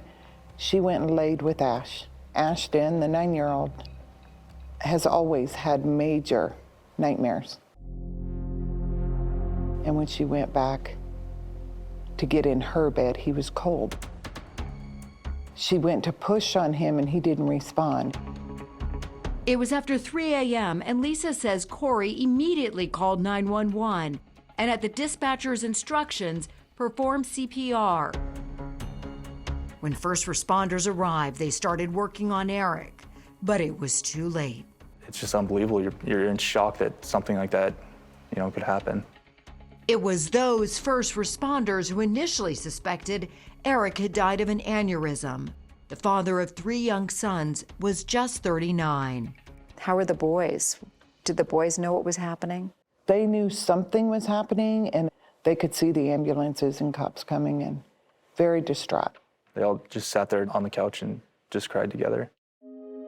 The sad scene was a far cry from the happy family they once were. Kouri and Eric met in 2009 at a local Home Depot. Back then, Kouri was a cashier. Eric worked in construction and was a frequent customer. I heard that he wanted her number for a long time and was kind of afraid to go get it, so he had to have a friend run in and go get it from her. Eric asked her out, and they hit it off. When Kouri said, "I'm dating this guy," what did you think? Kouri was terrified of me meeting me. Oh, really? Yeah. Why? Because I'm the big brother and... Tough. Yeah, yeah. But DJ and Ronnie say Eric fit right in. I thought he was a great guy. In 2013, Kouri and Eric got married and had the boys. First Carter, then Ashton, and finally Weston.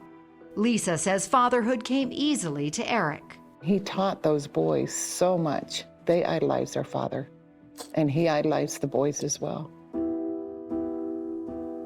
Kouri's family got to know the Richins, including Eric's two sisters, Katie and Amy. They'd come up for birthdays here and there, and we're all very friendly.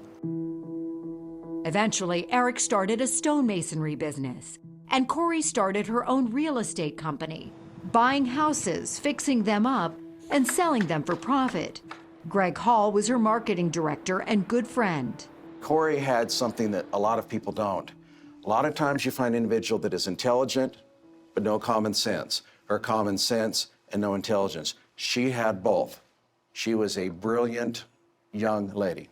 How many houses would she have on average that she was working on or trying to flip? At one time? Yeah. I would say on average 3. So it was kind of a constant rotation of buying a home, fixing it up, selling it. Yes.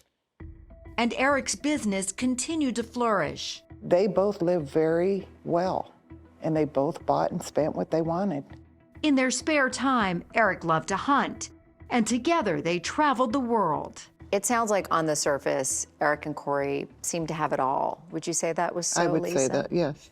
I don't know that I can even begin to overstate how close this family was. This was a huge loss. Greg Skordas is the spokesman for Eric's family. He was this beautiful son and brother, and to have that taken away from you, I can't imagine much worse than that. Not long after Eric's funeral, an autopsy revealed the cause of his death. It wasn't an aneurysm. It was a lethal dose of fentanyl.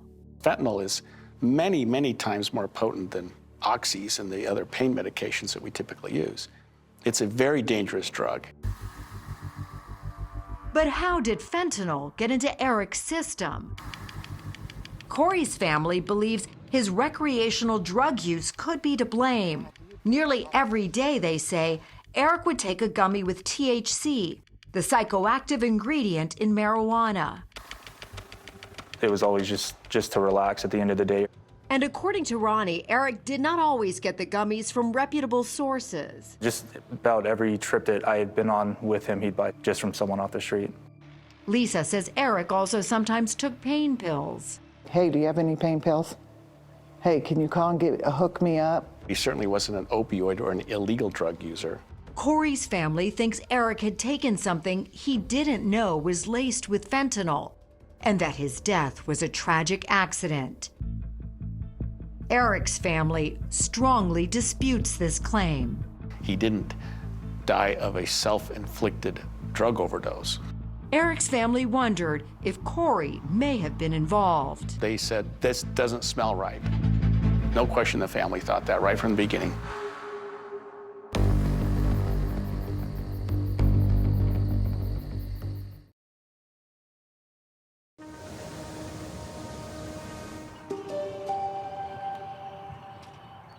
In the months following her husband's tragic death, Kouri Richins struggled to find her footing on her own and to navigate life as a single mom.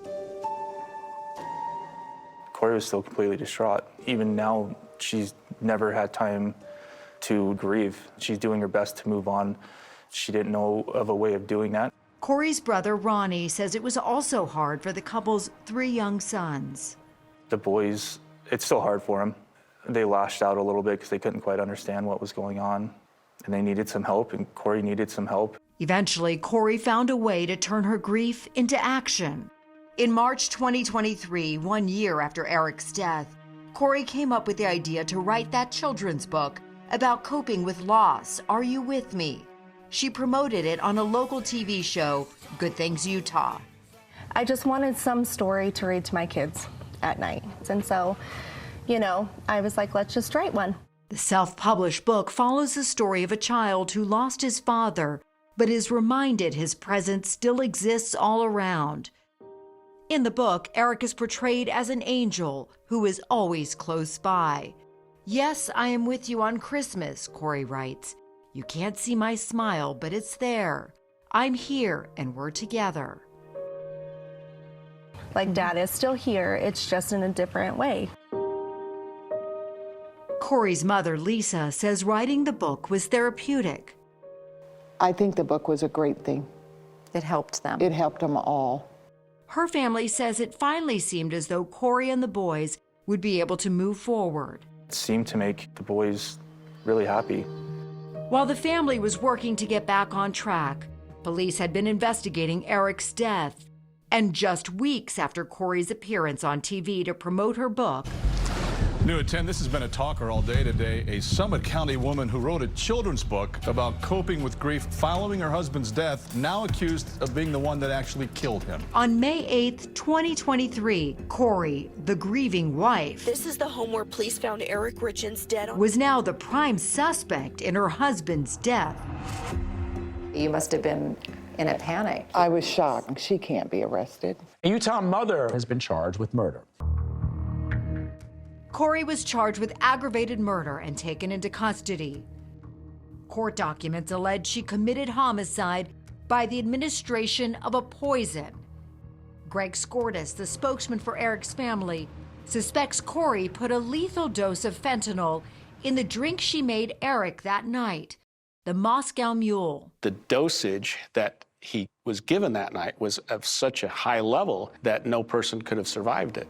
Sky Lazaro was her attorney at the time. Did police ever test the glass that she gave Eric this cocktail in? They seized a number of items from the home, and there was no fentanyl that was found on any glassware. Kouri's family says they struggled to make sense of the charges. Kouri denies any involvement in her husband's death. For anybody who knows Kouri, just knows she could not have done this. She'd never do this. Lisa says her daughter and son-in-law had a great relationship. Nobody's perfect, but they're pretty close. And like many couples that have disagreements, they were able to overcome their differences. He didn't want Kouri to work. He wanted her to be a stay-at-home mom, and she's very independent, and that wasn't going to happen. Another issue, says Kouri's brother Ronnie, was the amount of time Eric spent away on hunting trips, sometimes 4 or 5 months a year. It just kind of irked her because that is his biggest passion in his life is hunting, and she might want him home a little bit more, and so, you know, they might get in a fight about that. And then, according to Kouri's mother, Lisa, there was alleged infidelity on Eric's part. She says she heard about it first from Kouri and then from Eric. It was a text about trust, how I trusted him as a son-in-law, as a father, as a husband, and how could he do this? Kouri's family says the couple went to counseling, determined to work through their issues. Skordas, who denies Eric ever cheated on Kouri, says Eric had a different reason for wanting to make his marriage work. He was going to do whatever he could to make it work because he lived for those boys. He would have done anything for those boys. Let's go to counseling. Let's try to keep the family together. Skordas says at one point Eric had considered divorce, but ultimately decided against it.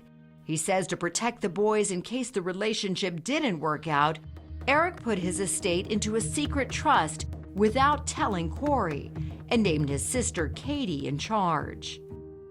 But in the months leading up to Eric's death, Ronnie says the couple seemed better than ever. How were they doing as a couple, as a family? Yeah, fantastic. They were probably one of the best spots I've ever seen them in quite some time. Everyone's having fun, laughing, joking, you know, it seemed really great to me. So why would Kouri want Eric dead? Court documents allege Kouri was having an affair and planned a future with her paramour. Along with that, a life insurance payout might have been a motive. Skordas says Eric's family agrees. This is cold-hearted greed. At the time of Eric's death, there were at least 6 life insurance policies on him, totaling nearly $3 million. Court documents allege that in January 2022, 2 months before Eric died, Kouri forged Eric's signature to get yet another policy worth an additional $100,000. Kouri is also accused in court documents of stealing from Eric's personal accounts and misappropriating monies distributed from Eric Richins' business, dating back years. According to Skordas, Kouri didn't just want the money, she desperately needed it. Court documents allege her house flipping business was drowning in nearly $2 million of debt. She was in way over her head. She needed some money in a hurry. It was a significant amount of money. Skordas says a premarital agreement stipulated Kouri had given up claim to Eric's business assets, except that if husband should die prior to wife, while the two are lawfully married. He was worth much more to her dead than divorced. She felt that there was easy money and fast money to be made by not having her husband around anymore. Kouri's attorney, Sky Lazaro, strongly disputes any allegations her client forged Eric's signature, mishandled finances, or stole from Eric. As for the claim Kouri was in debt and needed the money, she says that's simply not true. She was in the business of flipping houses. This is what they did. Lazaro says taking on debt from lines of credit was part of how the business of flipping houses worked, and the money would be paid back when a home sold. It's not as if she had all these conventional loans that she owed people money on it. Sure, it looks like a large number, but we're talking about business transactions with people who she did business with. Eric and Kouri sat down every month and did the bills together. At all times, Eric knew what was going in and what was coming out. Lisa says Eric not only knew about the finances, but he was also very supportive of Kouri's new business opportunities, like the purchase of the mansion they were celebrating the night he died. Eric's saying, let's have a shot. Come on, let's celebrate Kouri. It was that night, Skordas says, Eric's family believes Kouri gave him the Moscow Mule laced with fentanyl. And he says Eric's family believes it wasn't the first time Kouri had tried to poison her husband. The time he died wasn't the first time we believe that she tried to kill him.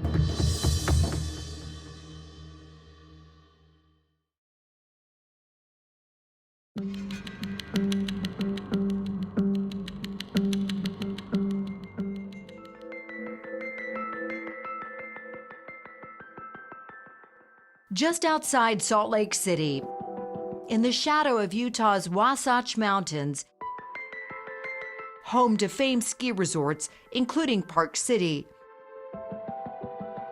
is the property that Kouri Richins was planning on flipping, the deal she and Eric were celebrating the night he died, says her attorney, Sky Lazaro. It's a decently good-sized home. Lazaro showed us the nearly 10-acre estate. Where are we? Give us a sense of why this is significant real estate. So this is the Heber Valley. Right over the hill is Park City, all the major ski areas. And then to the right is Deer Creek Reservoir. So this really sits between major recreational areas. It looks ginormous. It's massive. The 20,000 square foot mansion and its 4,000 square foot guest house were originally built in 2017, but never finished. The project was abandoned for 2 years until Kouri discovered it. I think this was kind of her dream when she got into this idea of flipping houses, was to be able to do properties like this. Lazaro says Kouri used financing from a group of investors to make an offer on the house for $3.9 million. The plan was to develop this, turn it into a recreational hotspot, given this is probably one of the most beautiful places in the world, and hopefully sell it at a profit. How much did she think she could make off of this house? Her and Eric sat down with an accountant one time, and he said, if you can get it done and stay under budget, you could walk away with $12 million. Wow. That's a big turn. Yeah. Yes. From 3.9 to 12 million. Yes. There was a lot of excitement. I remember how excited she was. Greg Hall worked with Kouri. He says it was a solid investment. It would have been a real easy flip. They wouldn't have had to sit on that for long. As far as you know, Eric was on board with this plan. 100%. But that's not what Eric's family remembers, says their spokesman, Greg Skordas. I don't think he was ever in favor of that. He was on board with supporting his wife. That doesn't mean he agreed with it. In fact, the house is mentioned in this legal filing containing notes from an investigator who interviewed Eric's family after his death. They said Eric and his wife were arguing about buying the property. And that wasn't all Eric's family told investigators. According to that same filing, they made numerous allegations against Kouri, including that they suspected his wife had something to do with his death. They advised he warned them that if anything happened to him, she was to blame. They also told investigators they believe Kouri had tried to poison Eric before on 2 separate occasions. According to the filing, Eric's family said the first attempted poisoning was in 2019 when Eric and Kouri and 6 friends were on vacation in Greece. They said Eric became violently ill after Kouri gave him a drink. Ronnie says he heard it was all a misunderstanding. Eric was on medication, and that medication you're not allowed to drink on. He asked the waitress to bring a virgin drink, a drink without alcohol. She didn't do it. It made him very, very sick. Kouri called his doctor, figured out what to do, and later that night he was back and fine. Everyone that was there will tell you the exact same thing. According to that same filing, the second time Eric's family said Kouri tried to poison Eric was the month before Eric died on Valentine's Day 2022. They said his wife brought him a sandwich, which after one bite, Eric broke into hives and couldn't breathe. Kouri's family denies she ever tried to poison him. They ordered a sandwich, and the sandwich was bad. He went and took a nap and then went and coached one of his child's games. Aside from an assertion by the family, there doesn't seem to be anything else out there that supports that. Eric's family also called into question Kouri's behavior following her husband's death. According to court documents, Eric's family told investigators 2 days after Eric died, Kouri punched Eric's sister Amy in the neck and face. When Amy tried to stop her from opening a safe they said contained between $125,000 and $165,000 cash. There was an argument that broke out, and Eric's sister said that she owns the house. Everything is put into a trust, and she owns the house. Remember, Eric had created that trust and kept it secret from Kouri when they were going through those marital problems. Until Eric's death, Kouri knew nothing about the trust, according to court documents. If Eric had any sort of documents, he'd have them in the safe. So she went in to go see what was in there. Amy came after Kouri, and Kouri defended herself. The 2 of them started pushing, and I was standing in the middle of them. All they did was push. Both of them were trying to swing over the top of me. So the narrative that's been pushed that it was poor Amy got assaulted was nonsense. The brothers say Amy stormed off and called the police. A month later, Kouri was charged with assault and later pleaded no contest. Her husband's just passed away. She's highly emotional. Everybody's highly emotional. Things got a little heated between them. 2 families, 2 very different stories about what they believe happened to Eric. But with accusations flying back and forth, what did the evidence show? The state has to prove that she did this, that she got the drugs and that she somehow gave them to him. She had apparently contacted a drug dealer, a known drug dealer in that area, and purchased fentanyl, and had done it on more than one occasion.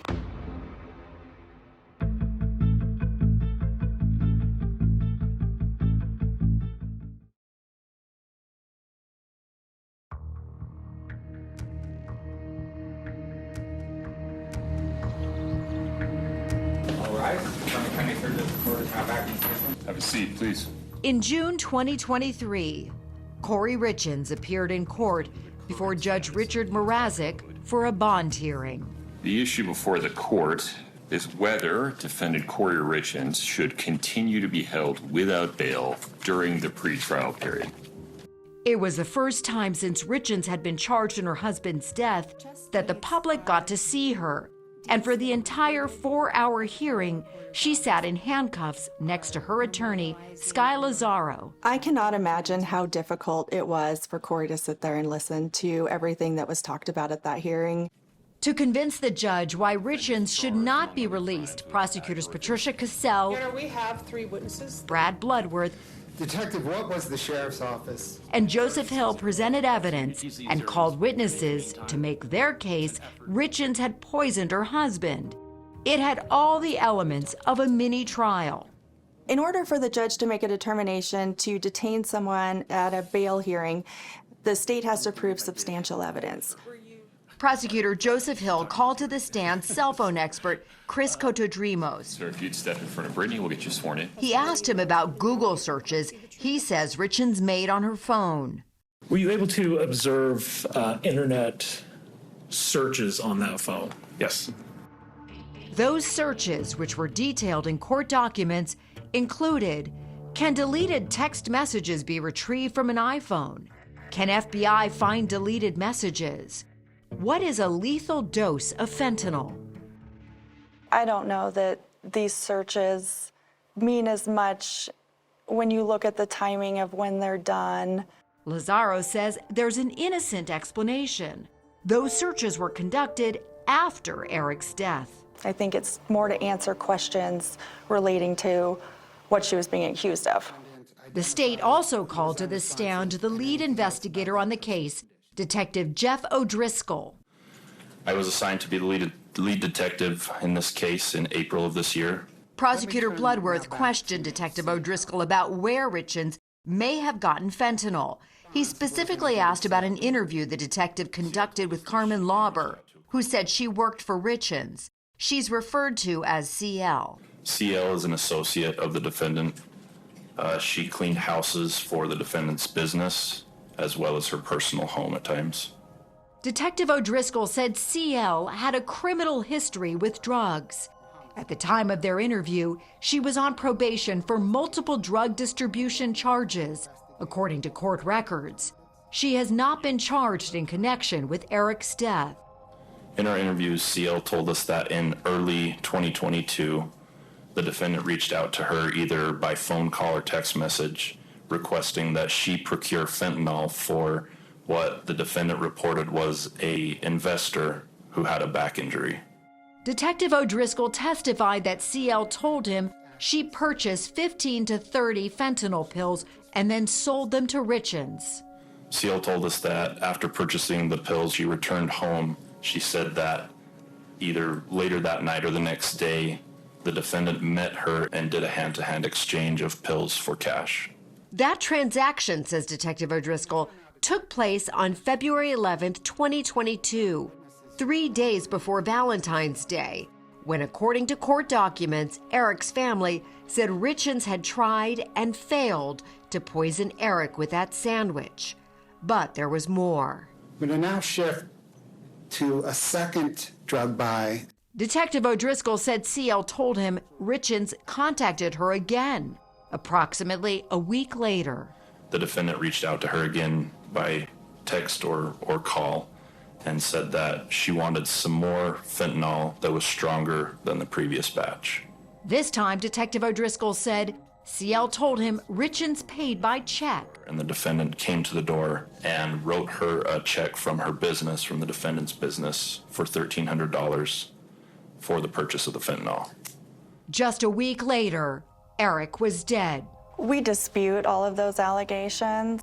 In her cross-examination, Lazaro asked Detective O'Driscoll if there could have been another reason for that $1,300 check. It could very well be that Kouri was paying her for cleaning houses, correct? I don't want to speculate, but It could be, despite what CL said, correct? Okay. Lazaro says because Carmen Lauber is a convicted felon, she's not credible. She was on probation at the time. I think anytime you have an informant type situation, it can call into question the veracity of their statements or the motive for what they're saying.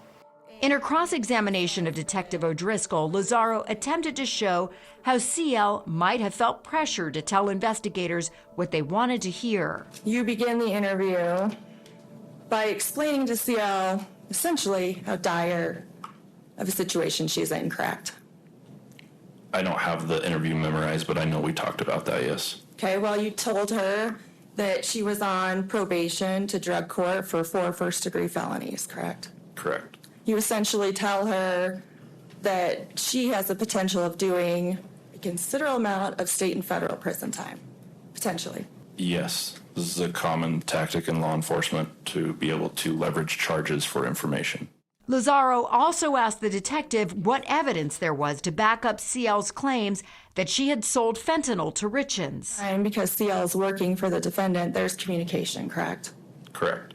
But Detective O'Driscoll said he saw no text messages where Richins allegedly asked CL for drugs. We didn't find any. Was anyone with her that could corroborate that she saw CL hand Kouri drugs? Not that I know of. 48 Hours attempted to contact CL for comment. We received no response. They have to prove that she obtained drugs and gave them to her husband.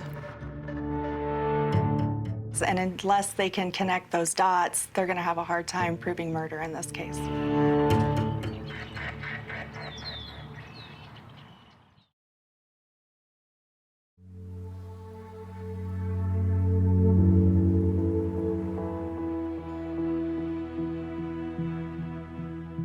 As Kouri Richins' bond hearing came to a close, her attorney, Sky Lazaro, was hopeful her client would be granted bail. This is a case in which there doesn't appear to be any smoking gun. These cases are generally more favorable to the defense. Good morning. The prosecution closed its case to deny Richins bail with a victim impact statement from Eric's sister, Amy. I'm here today to represent my brother, Eric Eugene Richins. Eric is gone, and I am brokenhearted. None of our lives will ever be the same. Eric died under horrendous circumstances. I am tormented at the thought of what he endured. Please do not allow Kouri to hurt Eric's memory, our family, friends, and community anymore. We have been through enough. Judge Richard Mrazek spent very little time making his decision. Richins would remain in custody. The circumstances of this case weigh soundly against granting pretrial release of any kind. Richins' family was disappointed. They say her time in jail while waiting for her trial has taken its toll. I hear her on the phone. I hear her sobbing. In September 2023, Richins' family says she had a medical emergency in custody while taking prescription medications and needed to be rushed to the hospital. What did she say happened to her? That they gave her the wrong medicine and it caused a seizure. Richins made a full recovery, but while she was away, jail officials say they found this handwritten letter in her cell that was never sent. The document, later filed in the court record, has become known for the words scrawled at the top of the page, "Walk the dog." Prosecutors say it's from Richins to her mother. I take care of her 16-year-old dog. And her thing is, be sure you walk her. She's so worried about this dog. In November 2023, prosecutors filed this motion asking the court for a no-contact order to deny Richins access to her mother and brother. In the motion, they say the letter is evidence of witness tampering. They say Richins gives her mother instructions on what her brother Ronnie should say in court. The letter instructs Lisa Darden to induce the defendant's brother, Ronald Darden, to testify falsely, the motion states. To me, this letter is an attempt to get a witness to testify to something that isn't true by spoon-feeding the witness the testimony that he's supposed to give. In the letter, Richins writes that her defense will need to establish that Eric bought drugs while traveling abroad. We need some kind of connection. Here's what I'm thinking, but you have to talk to Ronnie. He would probably have to testify to this. In the letter, it appears that she's laying out a little bit of her defense. For example, your name is brought up. Eric told Ronnie he gets pain pills and fentanyl from Mexico, almost like she's laying out a case, saying, tell Ronnie. Richins goes on to write, Ronnie should have texts from Eric talking about getting high as well. Reword this however he needs to make the point. Just include it all. The connection has to be made with Mexico and drugs. Is she giving you instruction in this letter? I don't know. I don't know one way or another. Most of that, unfortunately, I can't speak about. The things that are in the letter are true things, and everybody who's in her circle already knew this. But Kouri has a different explanation. She says the letter is fiction. In separate phone calls from jail that were recorded and later entered into the court record, she told her mother and Ronnie that the letter was part of a book she's been writing and that it's private. The judge denied the motion for no contact, saying the state had failed to prove witness tampering. It isn't witness tampering because it didn't go anywhere, and it was never communicated to anyone. As the families wait for the trial, they say their focus is on Eric and Kouri's 3 sons. The family is concerned about the boys. That's the main focus, the boys. That's who's important here right now. Both families say they hope to gain custody. The boys are currently living with a member of Eric's family. Lisa says they're only allowed to speak to their mother twice a week on a video call. Just heart-wrenching as to what they're going through. Lisa, Ronnie, and DJ have been denied private visits with the kids, but Lisa says she does what she can to support them and attends all their sports practices. And the reason I can do that, it's a public place. I can't be stopped from going there. I still get to see him, I still get a hug and kiss, and that keeps me going. Besides the murder case, which could carry a sentence of 25 years to life, Kouri faces another criminal case for fraud and forgery charges. And there are multiple ongoing civil cases regarding the fate of Eric's estate. Both sides believe the other is after the money. Both families are concerned about the boys. You could say that. You could say that. I wouldn't. We believe that the defendant's family is concerned about the money that they can get. Whoever ends up with the boys ends up with the money. That's all they want. It's not right. Until that's resolved, both families are waiting for the trial to start and are hoping for a verdict that delivers their version of justice. What is the family doing to stay strong now? You know, the family has the family. They have each other. They feel like the state has put together a good case, and they're going to stay united and support each other no matter what happens in this case. She's innocent. She's been thrown in jail over something that she hasn't committed. Are you both confident that Kouri will be found not guilty, Lisa? I am, 100%. 100%. She'll be out.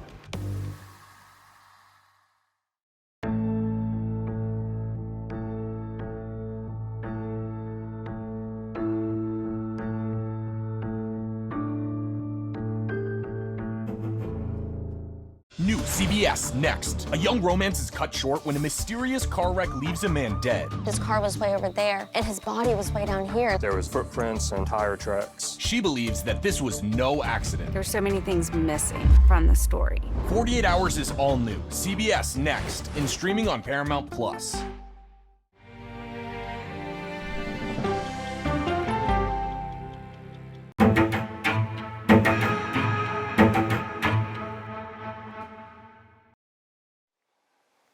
Every year marks another year, that there's no closure. I still have insomnia 30 years after the fact.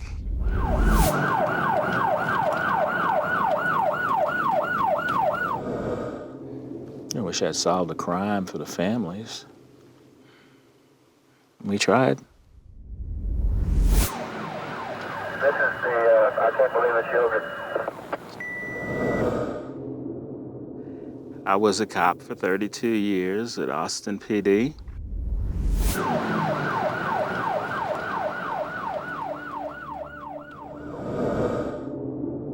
I'll always be associated with that case.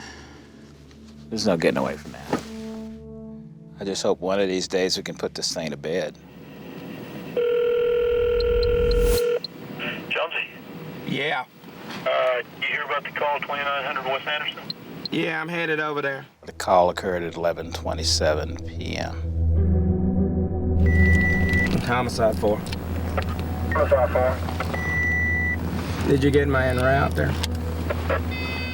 I was the lead investigator on the I Can't Believe It's Yogurt Shop murder case. On December 6, 1991, there was a robbery, fire, and murder committed. It's all right, I'll make the call myself. The victims were Jennifer and Sarah Harbison, Eliza Thomas, and Amy Ayers. I can still see them. I can still see the inside of that place. That stuff's indelibly burned in my mind. There has never been in Austin a more grisly, ugly crime. There's 4 girls in there, and they're all beautiful girls, and they're very young. They're cleaning up, they lock up the yogurt shop, and then we believe it to be 2 individuals. Came in, they forced them to the back room at gunpoint. I lost my sister Eliza Thomas in the yogurt shop murders. I was 13. Yeah, I was 13 when my sister died. The whole city was in shock. Everywhere we drove, there were these billboards with a picture of my sister on it. And so it's like, you just hold on to anything you can to get through these moments that are so impossible. We went where the case took us. Open the door, police! We're either gonna charge some people and get them in jail or clear them from this case. I don't know how many murders I've tried. It's unlike anything I've ever done before. It's nothing but one unexpected twist after another. Do you believe that there is right now some evidence that could lead to the killers? Yes. Yes, I know who did this. I just don't know his name. Is this the end of the beginning or the beginning of the end?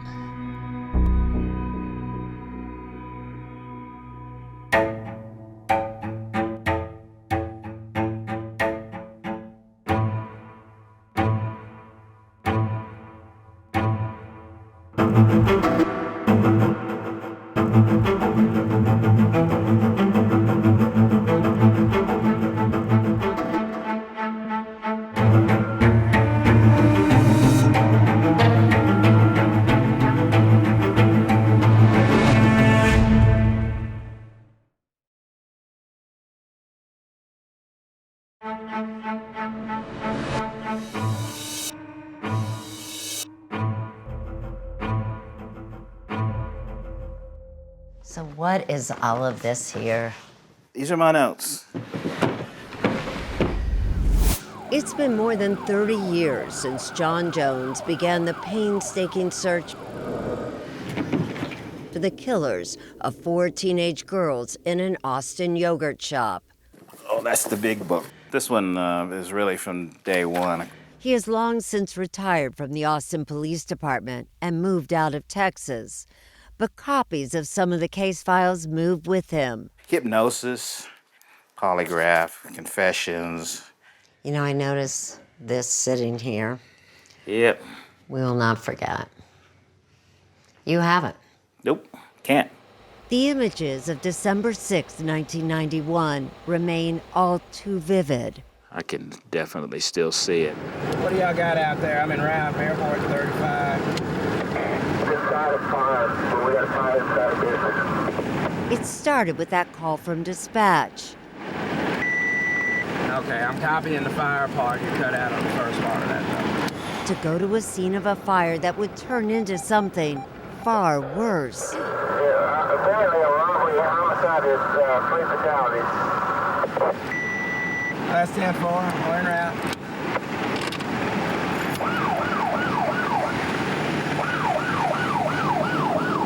And then about halfway out there, they called me again on the radio and said, we found a 4th body. A local TV news crew happened to be filming Jones on a ride-along that night. What place of business is this here? This is the, I Can't Believe It's Yogurt. Okay. Fire department had just knocked down the fire. I mean, there was still a lot of water in there, a lot of smoke still. It was all muted grays and blacks. There is no color in there with the exception of the girls.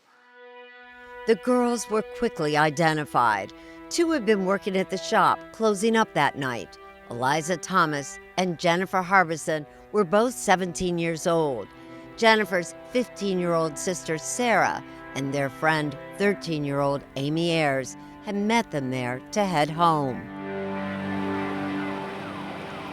The four girls had been gagged, tied up with their own clothing, and shot in the head. Investigators would learn that at least one of the victims had been sexually assaulted. The yogurt shop had also been set on fire, destroying potential evidence. There was smoke and soot on every surface, so kind of made fingerprinting kind of difficult. This was a crime like none Austin had seen before. Jones knew he needed help, and from the scene, contacted the Bureau of Alcohol, Tobacco, and Firearms, the FBI, and the Texas Department of Public Safety. As soon as we knew what type of guns we were looking for, that information went out nationwide. Gunshot wounds showed two different types of guns were used, leading investigators to believe that there were at least two killers on the loose. What were the two guns? A .380 and a .22. And we recovered all of the rounds. The weapons, though, were not found, and a task force worked to come up with potential suspects. They were from all spectrums. I mean, we looked at everybody from family members to drifters. And while police tracked down leads, the families and the city of Austin grieved. The Harbison family lost their only children, daughters Jennifer, a hard-working high school senior, and Sarah, who was enjoying sports and clubs as a high school freshman. Their mother, Barbara, spoke with us in 1992. My life was sort of focused around them from here until eternity. Someone took eternity away from me. I lost my daughter. I lost my first dance. Bob Ayers is the father of the youngest victim, Amy, a country girl with a love for animals. I want to see her graduate. I want to see her become a veterinarian. She was a daddy's girl. I remember the shock.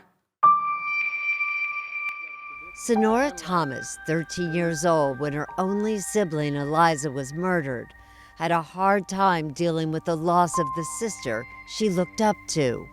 I remember fantasizing for days that my sister had somehow escaped and run away and that she was going to come back. And so that's what I was kind of holding on to. Her parents struggled as well. My family never talked about my sister after she died. Never?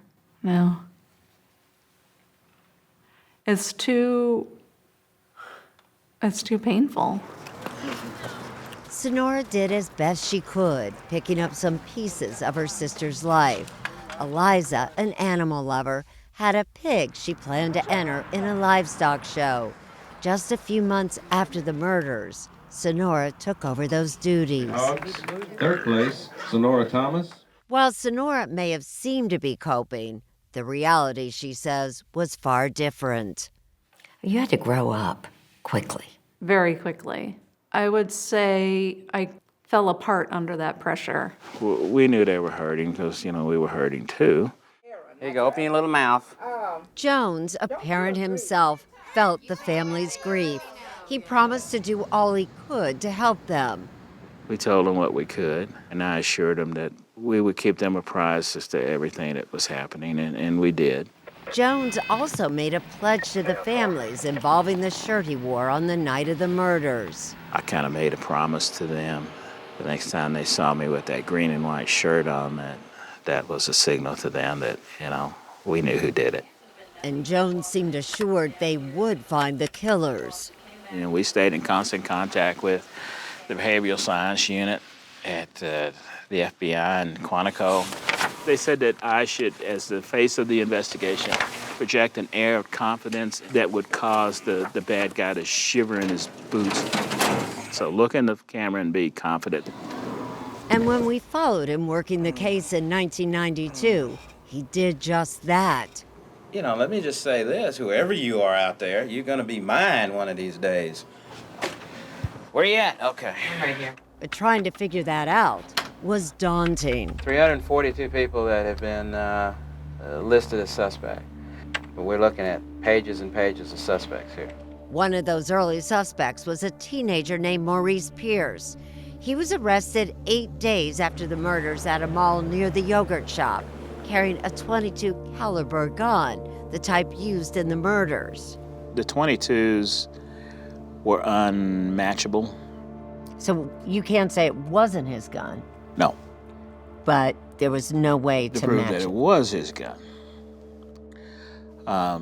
He gave a statement. Matter of fact, I took his statement, and he implicated 3 other boys. Jones says Maurice Pierce claimed that he was driving a getaway car and that 3 acquaintances, Forrest Wellborn, Michael Scott, and Robert Springsteen, were involved in the murders. But Pierce's story began to fall apart. It started to crater when we wired him up to go talk to Forrest. And we were listening in on the wire, and it was pretty obvious Forrest didn't know what Maurice was talking about. And when Wellborn, Scott, and Springsteen were brought in for questioning, they too denied any involvement. It was decided there was just not enough evidence to charge them. Stop right here, right here. And the search for other suspects continued. Get down on the ground, get down on the ground, get down on the ground.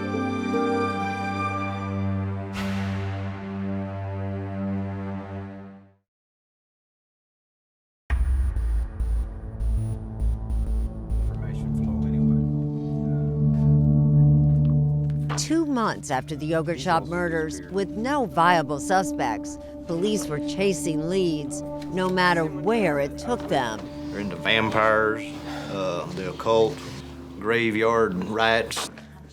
The task force became aware of a counterculture type group of local residents known to be into the supernatural. They go out and dance and take pictures on tombstones. And investigators began to hear that this group might be connected to something far more serious. The tips were that they were talking about murders. Talking about the yogurt shop murders. The yogurt shop murders, yes. There was one woman in particular whose name kept coming up in connection with these tips. She got stopped at Oakwood Cemetery. The task force planned a raid on her home, My computer. hoping to see if any evidence might be found there. Stop right here, right here. Unlock the door! Police! Okay, police off. Police off. Get down on the ground. Get down on the ground. Police! It was creepy in there. All that stuff back there. But as it turns out, a lot of that stuff was rat bones and theatrical parts. But it was a good lead, so we finally figured out that they're just living a make-believe life. Just Sergeant Huckabee out to task force. The raid may have been a bust, but it wasn't long before the task force had its eyes on another person of interest. This sketch shows a man that multiple eyewitnesses told police they saw sitting in a car outside the yogurt shop on the night of the murders. And it was somebody we really wanted to talk to. So we put it out there. And the response they got came from an unexpected source. A couple of other investigators from the sex crimes unit came up and go, "We have a sketch that looks just like that." 3 weeks before the yogurt shop murders, a young woman in Austin had been kidnapped and sexually assaulted. Police had released this sketch of 3 men wanted in connection with that crime. One of those suspects bore a striking resemblance to that man witnesses reported sitting in a car outside the yogurt shop. You know, I just kind of went bloop when I saw the composite. A tip came in that the men wanted in the kidnapping and sexual assault case had fled to Mexico. 2 were caught and arrested, one who resembled the person of interest in the yogurt shop sketch. The development made national news. When they got caught in Mexico, we went down there to interview them. Jones's team questioned the men, and so too did the Mexican authorities. But the Mexican government announced to the whole world that they confessed and they were going to try them for the murders down there. They confessed to the yogurt shop. Yes, they did. But Jones learned those confessions had details that didn't match the crime scene. Even the caliber of guns they claimed to use was wrong.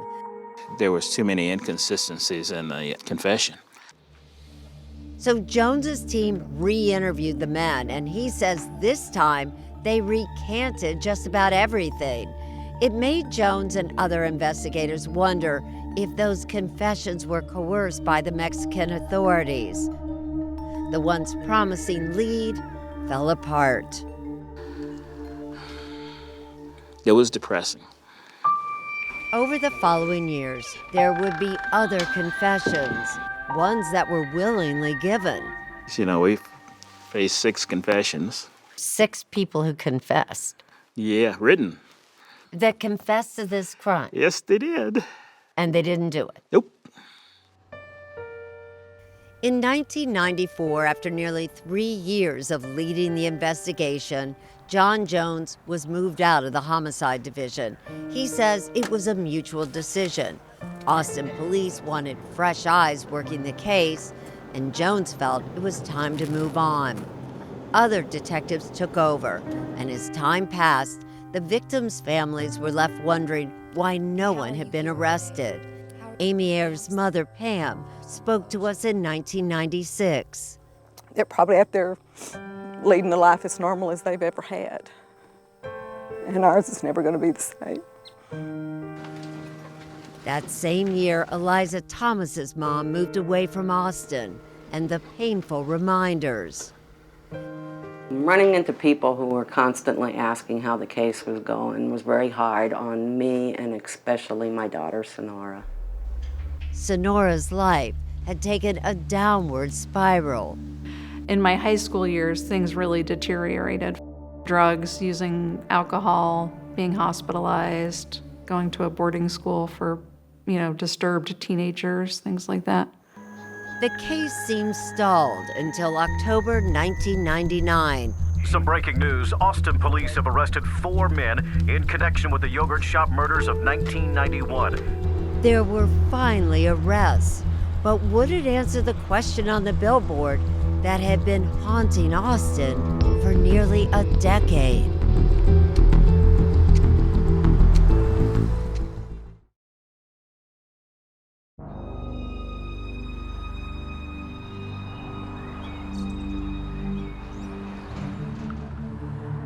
After nearly 8 years, Austinites are getting some answers in the case of the yogurt shop murders. I want to start off by thanking y'all for joining us here today. For almost 8 years, we've all waited to hear the words that our police department is close to a point of solving a crime that has haunted our very souls. Today, we finally get to hear those words. When 4 men were arrested in the fall of 1999 for the yogurt shop murders, relief was felt citywide. Sarah, Jennifer, Amy, Eliza, we did not forget. The girls' families struggled to take it all in. There had been so many false leads for such a long time. It was hard to know how to think about it and how to feel about it. But there were finally names and faces to blame. Maurice Pierce, Forrest Wellborn, Michael Scott, and Robert Springsteen. To the task force, they were familiar names and faces. They were the same young men that John Jones and his investigators questioned just 8 days after the murders. Did you do this? I have no comment. And ultimately released for lack of evidence. I was confident and remain confident this day that we got as far with them as we could then. But that doesn't mean that there wasn't something developed later that would cause them to actually go out and arrest them. So I was going, yes, good job. I was ready to dig out the hideous green and white shirt. But before that shirt could come out of the closet, the one he promised the girls' families he would wear when the case was solved, Jones wanted to know more about what led to the arrests. There was no physical evidence, nothing. Joe James Sawyer was appointed as Robert Springsteen's attorney.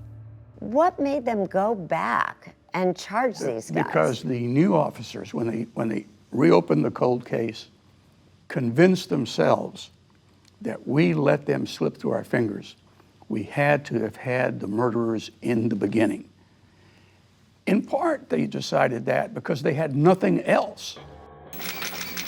There was no new physical evidence suddenly tying any of the 4 men to the crime, but what police did have were 2 newly obtained confessions, one from Michael Scott and another from Sawyer's own client, Robert Springsteen. Michael Scott's confession came first. He was questioned over 4 days. Come on, Michael, you're doing good. Tell us, let's do this today. Let's do it. Seeing girl, I remember one girl screaming, terrified. Scott told investigators that he and the others only intended a simple robbery. He said they cased the yogurt shop earlier that day, and then after dark, he said, they came back, armed with 2 guns. I heard the gun go off. I only pulled the trigger once. I hear another gun go off. Investigators claimed that Springsteen later corroborated much of what Scott said. How you doing? This is Wow, is that correct? But after intense questioning, he went further. No, raise your arm. Didn't say it. Springsteen told them he shot one girl and raped her. He was so tired of this. He'd already been questioned. He'd already been through that mill. And he thought, you know what? I'll tell you any damn thing you want. Sawyer maintains his client is innocent and says the confession was coerced. In 2009, Robert Springsteen explained to 48 Hours why he would admit to doing something so horrible, something he says he didn't do. I was berated and berated and berated by the police officers until they obtained what it was they wanted to hear. They were not going to allow me to leave. And I basically, they broke me down. Let me just ask you, did you have anything to do No, with I the did murders not. at the yogurt shop? No, never. Even though Joe James Sawyer didn't have Michael Scott as his client, he says he has serious concerns about his confession too. Is that the gun you shot somebody with, Mike? I don't. Is that the gun you walked up behind somebody with and shot in the head? I frankly couldn't believe it. They terrorized him, and he was afraid to say no. Forrest Wellborn denied having anything to do with the murders, but police were convinced he was the lookout that night, and Michael Scott placed him at the scene. Hi, I'm Erin Moriarty with CBS. I spoke to Wellborn in 1999 in jail shortly after his arrest. Were you there that night? No, Were you there as a lookout? no. I mean, that's it. You had nothing to do with this. Nothing at all. Wellborn had been questioned multiple times by investigators over the years, and he never wavered. He, like the others, first came on police radar when in 1991, just days after the murders, Maurice Pierce had been caught with that .22 caliber gun at the mall near the yogurt shop. Pierce told the detectives back then that he had given the handgun to Wellborn and that it had been used in the yogurt shop murders. Why would he say that? I don't know. Wellborn has always maintained his innocence, despite pressure from the police. They'll get right in my face and, tell me everything I said was a lie. Remember, false confessions in this case were nothing new. Jones said that 6 written false confessions were obtained when he was in charge. So when he learned that the 2 confessions were all the new investigators seemed to have, it gave him pause. I go, well, maybe I shouldn't get that shirt out just yet. It wasn't long before the case against the men began crumbling. Charges against Forrest Wellborn were dismissed after 2 grand juries failed to indict him. And later on, charges were dropped against Maurice Pierce for lack of evidence. Everything fell apart except the cases against Michael Scott and Robert Springsteen. And with Scott and Springsteen's confessions, the victims' families felt prosecutors had a strong case. These young men have been implicated and they have confessed and they can withdraw it, but the truth is they actually were there and they actually did the murders.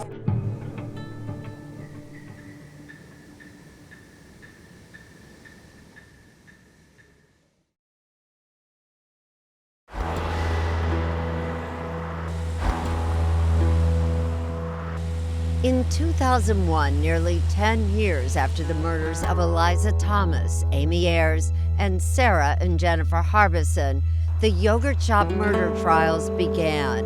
Both defendants, Robert Springsteen and Michael Scott, faced the death penalty.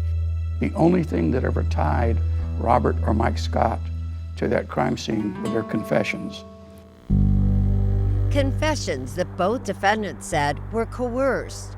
The two were tried separately. Springsteen's trial was first. Neither of the men would testify against one another, so instead, prosecutors used their confessions against one another, reading parts of the confessions to the juries. Springsteen's lawyer, Joe James Sawyer, was frustrated that he couldn't cross-examine Scott. I thought the trial was massively unfair to my client and that it was being done systematically and with deliberation. The trial lasted 3 weeks. The jury deliberated for 13 hours. Defendant, please rise. And then reached a verdict. We, the jury, find the defendant, Robert Springsteen IV, guilty of the offense of capital murder. Guilty. Springsteen was condemned to death row. In 2002, Michael Scott went on trial. He was convicted as well. He was sentenced to life in prison. But the case didn't end there. 15 years after the murders came a shocking turn of events. In a 5-4 decision, the court behind me said that Michael Scott's constitutional rights were violated during his trial and therefore should get a new one. Both Scott and Springsteen's convictions were overturned on constitutional grounds.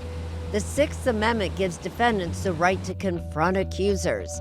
And remember, in Scott and Springsteen's trials, their confessions were used against one another, but they weren't allowed to question each other in court. And the relief was incredible. But that relief for the defendants came as a devastating blow to the victims' families. We later spoke to Eliza Thomas's mother, Maria, about that moment. Every time I hear those words, that their rights were violated, I just feel like I'm going to go insane. Their rights are violated. Our girls were murdered. It ruins your sense of fairness. It ruins your sense of that we live in a just world. Even though their convictions were overturned, Scott and Springsteen were not released. A new district attorney, Rosemary Lemberg, was determined to retry them. In an effort to find more evidence, her office had ordered DNA tests on vaginal swabs taken from the victims at the time of the murders. It's called YSTR testing and was fairly new in 2009 when we spoke with DA Lemberg. This technology searches for male DNA only. A partial male DNA profile was obtained from one of the victims believed to have been sexually assaulted. And no one expected what it would reveal. Does that DNA match any of the 4 young men who were originally accused and 2 of them who've been convicted? It does not. The DNA did not match any of the original 4 suspects, including Scott and Springsteen. And that's significant because Springsteen, in that confession he said was coerced, told investigators he raped one of the girls. Cece Moore is a DNA expert and genetic genealogist whom we asked about the case and the role of YSTR DNA in criminal cases. It is a tool that can eliminate almost everyone. It should eliminate everybody but the suspect. If their YSDR does not match, they did not contribute that. Because where that DNA was found, yes, in this case, it's very important. The district attorney was focused on finding the source of that DNA. She wondered if Springsteen and Scott had another partner. I remain really confident that both Springsteen and Scott were responsible for killing those poor girls. But in 2009, with no matches on that DNA, Lemberg dropped charges against Springsteen and Scott. After nearly 10 years behind bars, they were released but not exonerated, leaving open the possibility they could be retried at a later time. This was a difficult decision and one I'd rather not have to make. The question remained, though, whose DNA was it? I know who it is. The killers. You're convinced that that is a certain truth. Amber Fairley was part of both Scott and Springsteen's defense teams. She came up with a theory that the mystery DNA might belong instead to two never-identified men who witnesses reported seeing sitting in the yogurt shop just before it closed. Those two men were described wearing fatigued-colored jackets. They were very slouched over, whispering, it was a very close conversation in a booth. Officials tried to track down those two men as well as the source of the DNA. And then in 2017, an Austin police investigator searched a public online DNA database to see if he could get a hit. And unbelievably, he did. I thought, my God, we actually have a chance, a shot to solve this crime after so many years.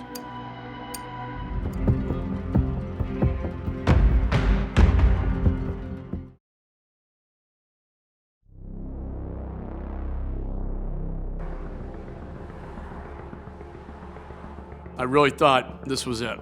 I really thought we had a chance to solve it. U.S. Congressman Michael McCall, like so many others from Austin, hoped that the recently uncovered DNA in the yogurt shop murder case might finally bring answers to the victims' families. We'll never forget that tragic day. It's stained in my memory. 25 years after the murders, the Austin Police Department went searching for a match to the YSDR DNA that had been found on the yogurt shop victim believed to have been sexually assaulted. And in 2017, they got a break. On a public DNA database used for population studies, investigators thought they had found a match. I've seen DNA prove homicide cases. The DNA evidence is really the key here. But that sample from the crime scene was not a complete DNA profile.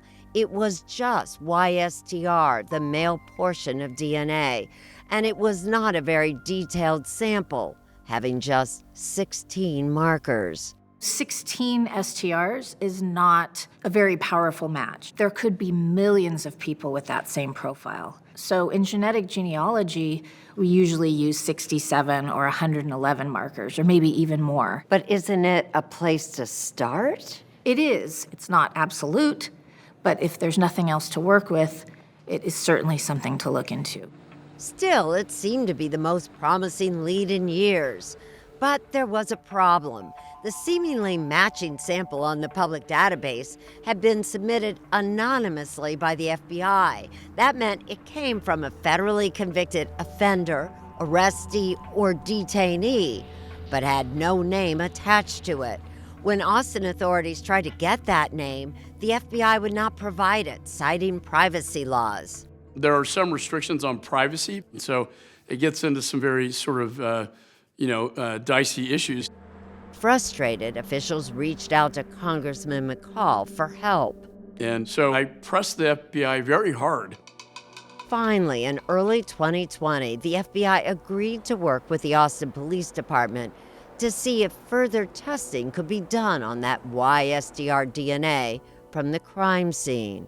I was very excited about it, the idea that we could bring this case to closure for the families and bring those responsible to justice. More advanced testing came up with additional markers, 25 instead of the original 16. But as so often happened in this case, what seemed so promising turned into disappointment. Some of the additional markers did not match the FBI sample. In other words, what seemed to be a match was not. In a letter to Congressman McCall, the FBI explained the new results, quote, conclusively exclude the male donor of the FBI's sample. As such, the FBI YSDR profile is not an investigative lead. And that was the greatest disappointment because we really thought we had it. If it didn't match that individual, doesn't it still mean there's somebody out there? This DNA belongs to somebody, right? It does. It does. And that's why we're not going to rest till we find the match. How important, then, is this DNA profile that exists to solving this case? I mean, it's everything. With DNA research advancing so quickly, there's real hope that one day that sample of DNA obtained 30 years ago may finally solve this case. Still, it will not erase the pain or the loss of lives. Every year that goes by, I get farther and farther away from my sister. You know? And I worry about losing memories. Sonora Thomas struggled for years with panic attacks and physical pain until, with the help of therapy, she realized it was connected to the murder of her sister Eliza. With a unique understanding of what trauma victims experience, Sonora wanted to help others like her and became a therapist. There's so many moments, when your heart is open, you're joyful, but there's also this loss that's always accompanying your life. Sonora found it helpful to look for ways to remember Eliza. When we got married, we had a flower and an empty chair at our ceremony, and my sister was mentioned. Compounding Sonora's pain, her mother died in 2015. Maria Thomas passed away with so many unresolved questions about the murder of her daughter. There is a kind of torture that continues by the fact that it's unsolved and it's ongoing. It's always there. John Jones is still haunted by the fact that the case is unsolved and by what he saw that gruesome night. He has suffered from PTSD through the years. I had completely shut down to where all my energy was directed at the case. It took a toll on you, didn't it, John? Even 30 years afterwards?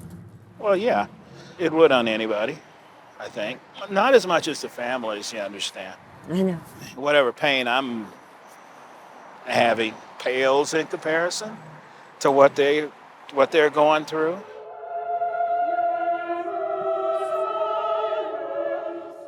These days, Jones finds solace singing in his church choir. I can relax when I'm in church. Leave the world behind? Leave outside? No, I know it's just past the door. And when he's in that outside world, the families of Amy Ayers, Jennifer and Sarah Harbison, and Eliza Thomas are never far from his thoughts. I feel bad for them that it's still not solved. But Jones has hope. He has kept that shirt he wore the night of the murders. Only worn once. The shirt he promised to never wear until the case was solved. More than 30 years later, still sitting in there. Still sitting here. It is. And sometime soon, John Jones looks forward to wearing it again. I just hope one of these days we can put this thing to bed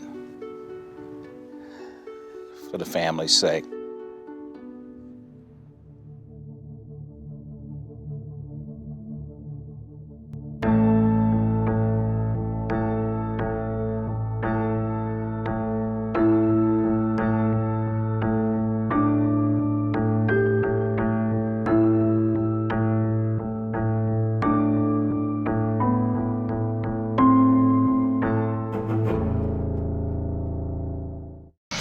"48 Hours. Don't miss an episode."